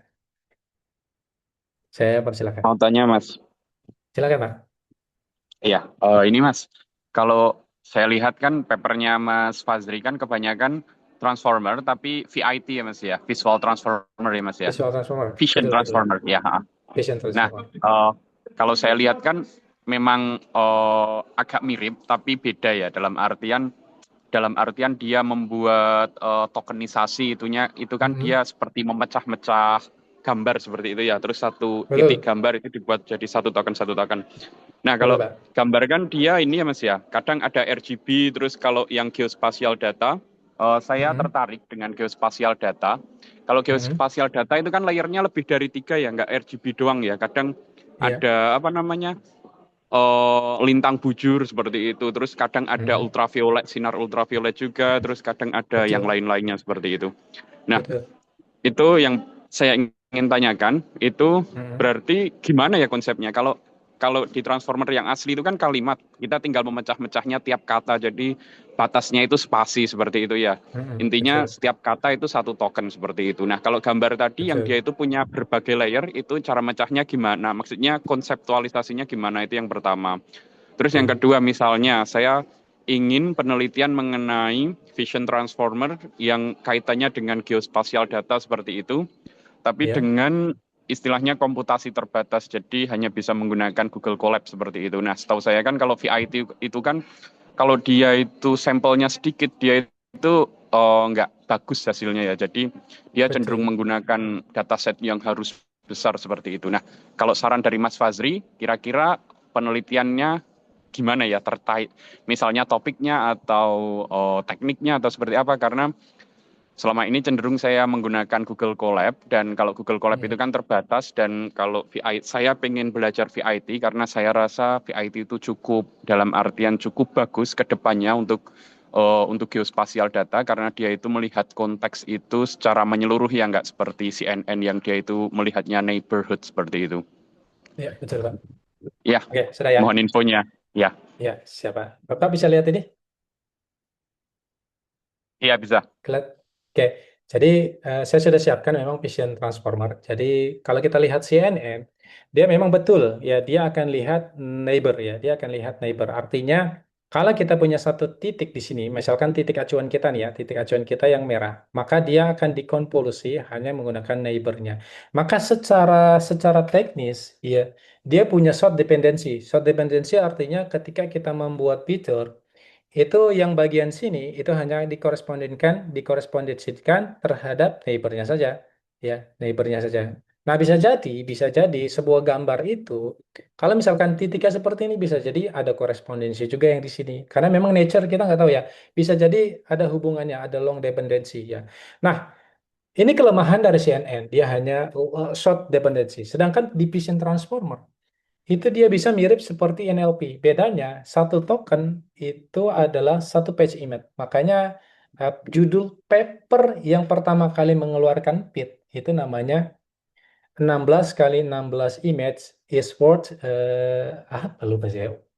16 kali 16 image itu worth satu apa namanya, sama seperti satu satu satu kata, jadi satu token. Jadi dia bikin patch, Pak. Jadi satu gambar di patch, patching seperti ini. Nah, setelah itu sama seperti apa namanya, seperti attention. Jadi satu ini bisa menghadiri, bisa dilakukan attention ke semua token ya, ke semua token. Ini secara teknis. Sekarang gimana caranya kalau kita punya geospatial data ya, geospatial data.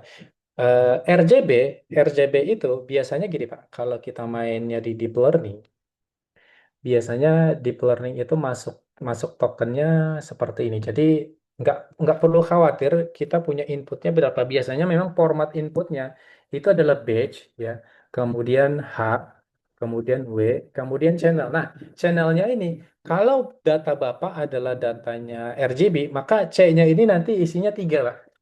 C-nya 3. Ya, tapi kalau Bapak punya datanya misalkan yang lebih tinggi, ada data-data yang lain, maka ini nanti C-nya tinggal ditambahkan. Misalkan Bapak 10. Ya, jadi fiturnya nambah jadi kalau RGB 3 berarti kalau Bapak punyanya 10. Tapi ini nanti akan dilakukan embedding lagi ya. Ya, akan di embedding lagi dari 10, tergantung akan menjadi dimensional picture kita jadi berapa. Ya, either biasanya kalau C ya biasa jadi 32 gitu, 32 atau bisa jadi 64. Jadi kita pasang linear embedding, jadi kita petakan, kita growing istilahnya, kita growing dari 3 ini menjadi either 32. Karena kalau cuma 10 itu sedikit sekali vektornya ya. Karena dimensi vektornya jadi cuma 10, apa namanya? Dia akan berada di dimensi 10. Nah, itu kurang rich ya, kurang rich. Makanya biasanya dipetakan ke dimensi vektor yang lebih besar ya, either 32, either 64 ya. Tentu semakin besar apa namanya, semakin besar C-nya, semakin besar komputasinya. Jadi seperti itu ya. Jadi nggak perlu khawatir. Ini tinggal ganti C-nya aja dari 3 menjadi 10. Apa tinggal provide datanya saja ya. Nanti sudah ada pakai PyTorch saja ya, pakai PyTorch untuk converting dari RGB3 ya. Biasanya biasanya kalau sudah data itu kan nanti ya tinggal dipetakan aja jadi vektor 3, apa jadi vektor 10 channel. Kemudian pertanyaan kedua, kalau memang depend on apa namanya, depend on collab, berarti either Bapak gunakan dimensi kecil, Pak. Dimensi kecil.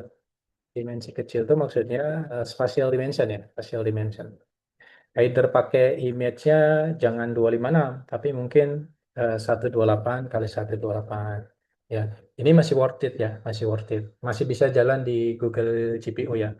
Kemudian tasnya jangan yang Dense prediction, jangan yang dense prediction. Dense prediction. Dense prediction itu kita dense prediction biasanya segmentasi, kemudian apa deteksi itu adalah jenis-jenis yang dense prediction. Kalau yang mau ringan ya berarti gunakan yang sparse prediction, ya either klasifikasi, klasifikasi, ya klasifikasi aja atau regresi, ya. Regresi contohnya kalau misalkan apa ya gimana ya? Tapi Bapak harus punya data sih. Misalkan Bapak punya data data gambar gambar citra ya. Bapak mau prediksi apa? Regresi pokoknya yang ujungnya hasilnya angka. Misalkan prediksi jumlah penduduknya atau jumlah rumahnya gitu ya. Itu kan ujungnya Misalnya outputnya banjir. Banjir kan klasifikasi ya. anjir klasifikasi. Berarti nanti Banjir atau masuknya ke tidak. klasifikasi. Ya, itu masuk ke klasifikasi.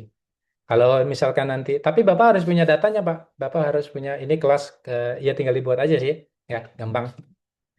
Butuh misalkan kalau Bapak ada 100 data, ada 500 data juga sebenarnya cukup. Nanti Bapak pakai pre-train modelnya ya. Jangan pakai model yang di training dari awal. Pakai model yang sudah di pre-train. Artinya weight-nya itu sudah bagus ya. Sehingga nanti kita tambahkan mungkin kita modifikasi dalamnya sedikit. Setelah itu baru dilakukan training ke data yang Bapak punya ya 500. 500 kalau modelnya kecil-kecil sih harusnya nggak masalah ya 500. 1000 ya. Tapi harus dianotasi dulu ya. Kalau klasifikasi kan anotasinya sebentar ya. Gambar ini oh banjir, gambar ini tidak mengandung banjir seperti itu. Oke, mungkin yang lain? Makasih. Ya, sama-sama. Bapak siapa tadi? Rohman. Bapak Roman. Bapak di mana kampusnya? Saya dulu S1-nya pertanian, kalau S2-nya ini informatika, ini mau rencana mau seperti mengaplikasikan pertanian ke informatika di UIN Informatika. Jogja. Cuman masih Oh, kesulitan di codingnya sih. Ya. oh Makasih gitu. infonya, Oke. Pak. Ya, sama-sama. Oke, lanjut. Kalau masih ada yang mau bertanya? Eh, saya izin bertanya lagi, Pak. Ya, silakan Pak. Jadi kan di Transformer itu jumlah tokennya N-nya itu sudah dipastikan ya, Pak. Jumlah Maksudnya? tokennya. Maksudnya mungkin bisa lihat di Vision Transformer lagi, Pak. Vision Transformer. Oke, ini. Ya, kan kalau sudah kan ada batasnya ya berarti itu N-nya, Pak.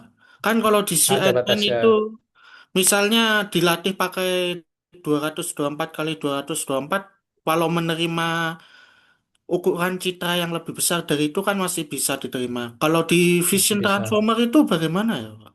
Di Sepertinya tidak Vision mungkin. sebenarnya bukan tidak mungkin, tapi ada keterbatasan komputasi. Ini hubungannya nanti ke kompleksitas komputasi. Jadi, ketika N-nya besar, eh, biasanya kita potong, Pak. Kita potong N-nya. Jadi, kalau misalkan teks kita punya, ini teks ya contohnya. Kalau teksnya panjang, mungkin paragraf kita itu ada lebih dari 1000. Nah, biasanya itu nggak masuk ke transformer. Sebenarnya bukan nggak masuk ke transformer, tapi komputasinya meledak nanti karena dia harus apa namanya kuadratik karena untuk satu token ini dia akan ada berapa nih sebanyak n kan. Nah karena ada n berarti n kali n makanya kuadratik. Tapi itu dulu Pak, itu dulu. Sekarang ada namanya eh apa yang fast attention itu ya? Wah, flash attention. Flash attention itu sudah nggak masalah. Itu rata-rata flash attention nih. Ini Pak, plus attention. Ini sekarang sudah nggak masalah dengan komputasi ya. Jadi mau token 1000, mau token 2000 itu masih masuk ya. Jadi gambar kita kalau kita mau pecah menjadi tokennya ada sejumlah 2000 itu dengan plus attention sekarang sudah masuk ya. Ini open source plus attention itu. Itu semua LLM sekarang pakai plus attention. Karena kalau nggak plus attention itu terkendala quadratic complexity-nya itu. Sekarang sudah 3 nih, plus attention-nya 3. Ini open source kalau nggak salah dari Stanford yang bikin ya, plus attention. Ya. Gimana Pak? Menjawab ya? Menjawab. Ya, ya. Oke, yang lain gimana? Permisi Mas, izin tanya. Ya, gimana Pak Rio? Em, kalau di transformer sendiri kan dia mengunggulkan mekanisme attention ya Mas ya, yang itu Ya, membutuhkan data besar ya, menurut saya, biar data besar attentionnya betul. bisa bagus. Nah, berarti dalam Betul. data yang tidak begitu besar, yang sedikit itu eh, ada beberapa kemungkinan kalau misalkan RNN itu lebih bagus hasilnya. Ya. Nah, itu kalau boleh tahu kenapa ya? Kenapa attention membutuhkan data besar dan kenapa dalam data yang sedikit itu mekanisme RNN itu lebih stabil? Kalau datanya sedikit, karena memang secara arsitektur ya, secara arsitektur dia kompleks ya. Makanya dia butuh data yang cukup. Untuk dia sebenarnya weight-weightnya itu dia mau atur. Nah itu butuh proses, butuh data yang cukup. Tapi kalau zaman sekarang, biasanya kita nggak starting from scratch ya. Jadi kita pakai sebuah model yang dia itu sudah ditrain dengan data yang besar. Nanti tinggal kita gunakan kita untuk tas-tas kita. Jadi secara umum untuk misalkan kalau gambar ya PIT kita sudah ada model namanya PPT, kemudian ada swim transformer. Nah, model-model ini biasanya datang dengan bobot yang sudah di training. Nah, itu tinggal kita lakukan kalau kita punya data 100 itu nggak masalah ya karena kita bobot kita sudah bagus tinggal nanti di fine tune aja fine tune-nya apanya paling kita fine tune layer-layer terakhirnya aja layer-layer klasifikasinya aja secara arsitekturnya tetap sudah paten ya paling kita tambahkan layer terakhir layer klasifikasi nah yang ini yang kita atur ya seperti itu jadi alasannya kenapa memang dia butuh data besar ini untuk awalannya ya karena memang modelnya secara model dia besar kalau data kita semua sedikit itu nanti jadi overfitting ya jadi overfitting modelnya terlalu besar datanya sedikit ya karena transformer modelnya termasuk model besar karena dia di dalamnya ada 3 linear transformation kemudian ditambah satu lagi transformasi linear jadi yang bikin besar itu sebenarnya ini mas dia menggabungkan 3 buah linear transformasi nih ini yang bikin dia besar nih ini nih. Ini faktor paling besar tuh di sini, nih. Ya, sama ada layer linear transformasi di akhir ya. Jadi kalau perhitungan tension score sebenarnya nggak terlalu ini, nggak terlalu signifikan. Tapi perhitungan terbesar tuh yang di sini ya. Nih, karena ada linear transformation yang besar di situ. Kita baru ya. Jadi kalau mau starting jangan dari scratch, tapi gunakan model yang sudah pre-train. Oke, yang lain Oke gimana? Mas, Ada lagi? terima kasih. Ya, Mas, gua mau nanya lagi dong, mumpung bahas ya pre-train. silakan. Misalkan gini mas, Silakan. kan kebanyakan model itu di training pakai bahasa Inggris ya, yang model pre-train. Ya. Let's say kalau misalkan kita ingin, misalkan saya ingin melakukan penelitian terhadap bahasa daerah, misalkan di Indonesia. Mm-mm. Nah itu kan Ya. eh, masing-masing bahasa itu punya hurufnya sendiri ya, Huruf sendiri. Oke. huruf-huruf ya, nggak pakai alfabet gitu kan. Nah itu Ya. untuk kasus seperti itu lebih bagus pakai pre-train atau model yang memang dibuat dari scratch mas. Sama ini juga mas, Ya. saya ada tambahan sedikit. Kalau misalkan di kasus NLP sederhana ya, kayak misalkan pakai Ya. RNN atau sentimen analisis dan sebagainya itu stop word itu masih digunakan mas. Kayak di data Ya. preprocessing itu stop word tuh kayak masih Ya. diharuskan gitulah. Nah kalau Ya. misalkan di transformer itu apakah memang datanya itu harus di cleaning menggunakan stop word juga atau enggak? Soalnya Ya. kayak gua lihat tuh tadi di contohnya itu ada kebanyakan kata-kata stop word gitu di bahasa Inggris dan Ya. itu kayak masih ditampilkan gitu, mas. Kayak itu aja mas. Thank you, Ya. mas. Dua pertanyaan. Oke. Thank you, thank Baik. you. Yang pertama, eh, kalau seandainya bahasa daerah Bapak datanya banyak ya, punya data. Kalau memang Bapak mau bikin foundation model untuk bahasa tertentu, kalau data data setnya cukup, ya better apa namanya? Better training sendiri ya, training sendiri. Karena kalau sebelah kita lakukan training kita timpah model weight yang sudah ada. Sebenarnya nanti ada istilah yang namanya catastrophic forgetting. Jadi yang lama-lama tuh sebenarnya datanya hilang karena ditimpa datanya yang baru ya. Tapi kalau tidak ada datanya sedikit ya, sedikit itu maksudnya apa ya? Tergantung model ukurannya model ya. Biasanya kan LLM itu kan besar-besar ya, billion, trillion. Kalau punya datanya itu cukup, ya mungkin bisa ambil model-model yang kecil kemudian training dengan data set kita yang daerah tersebut. Kalau data setnya cukup, coba di training. Nanti bandingkan kalau misalkan kita ambil yang sudah pre-train, kemudian kita lakukan training. Tapi kalau secara Secara kecepatan training, tentu yang kita melakukan pre-train itu paling mungkin beberapa iterasi dia sudah bagus, ya, dia sudah bagus. Tapi kalau yang kita from scratch itu mungkin butuh iterasinya lebih besar dan biasanya rawan gagal sih, rawan gagal karena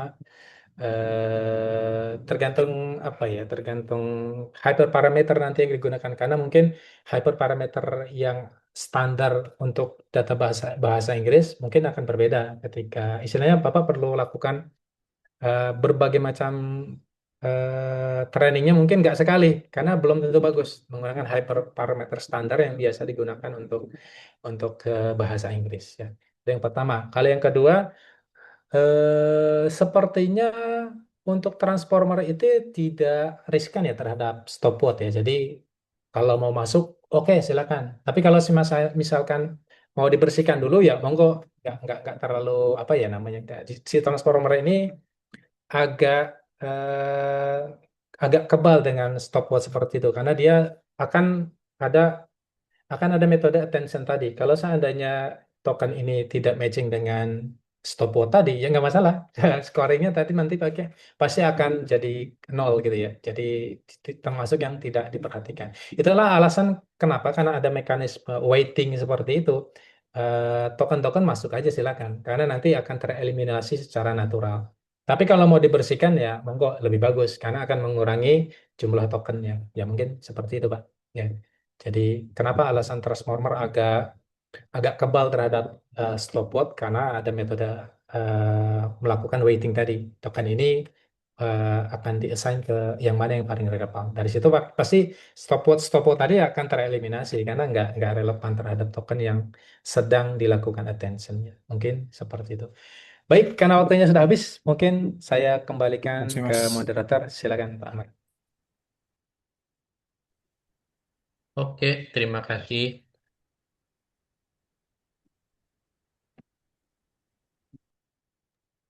Silakan Pak Ahmad. Oh iya, Di maaf. apa lagi nih? Oke, terima kasih Pak Bukita Fazri Lagi. atas Ya, penyampaian materinya untuk sama-sama. pertemuan malam hari ini. Dan terima kasih buat teman-teman semuanya. Nggak kerasa ya, udah jam 10 ternyata. Dan Oh Alhamdulillah ya Pak, ini waktu nanti eh, ya. untuk PDF nanti saya posting di LinkedIn ya, atau nanti kalau ada grupnya nanti saya sampaikan ke Pak Amar aja. Nanti Oh iya, akan saya siap. posting ke LinkedIn sih nggak masalah.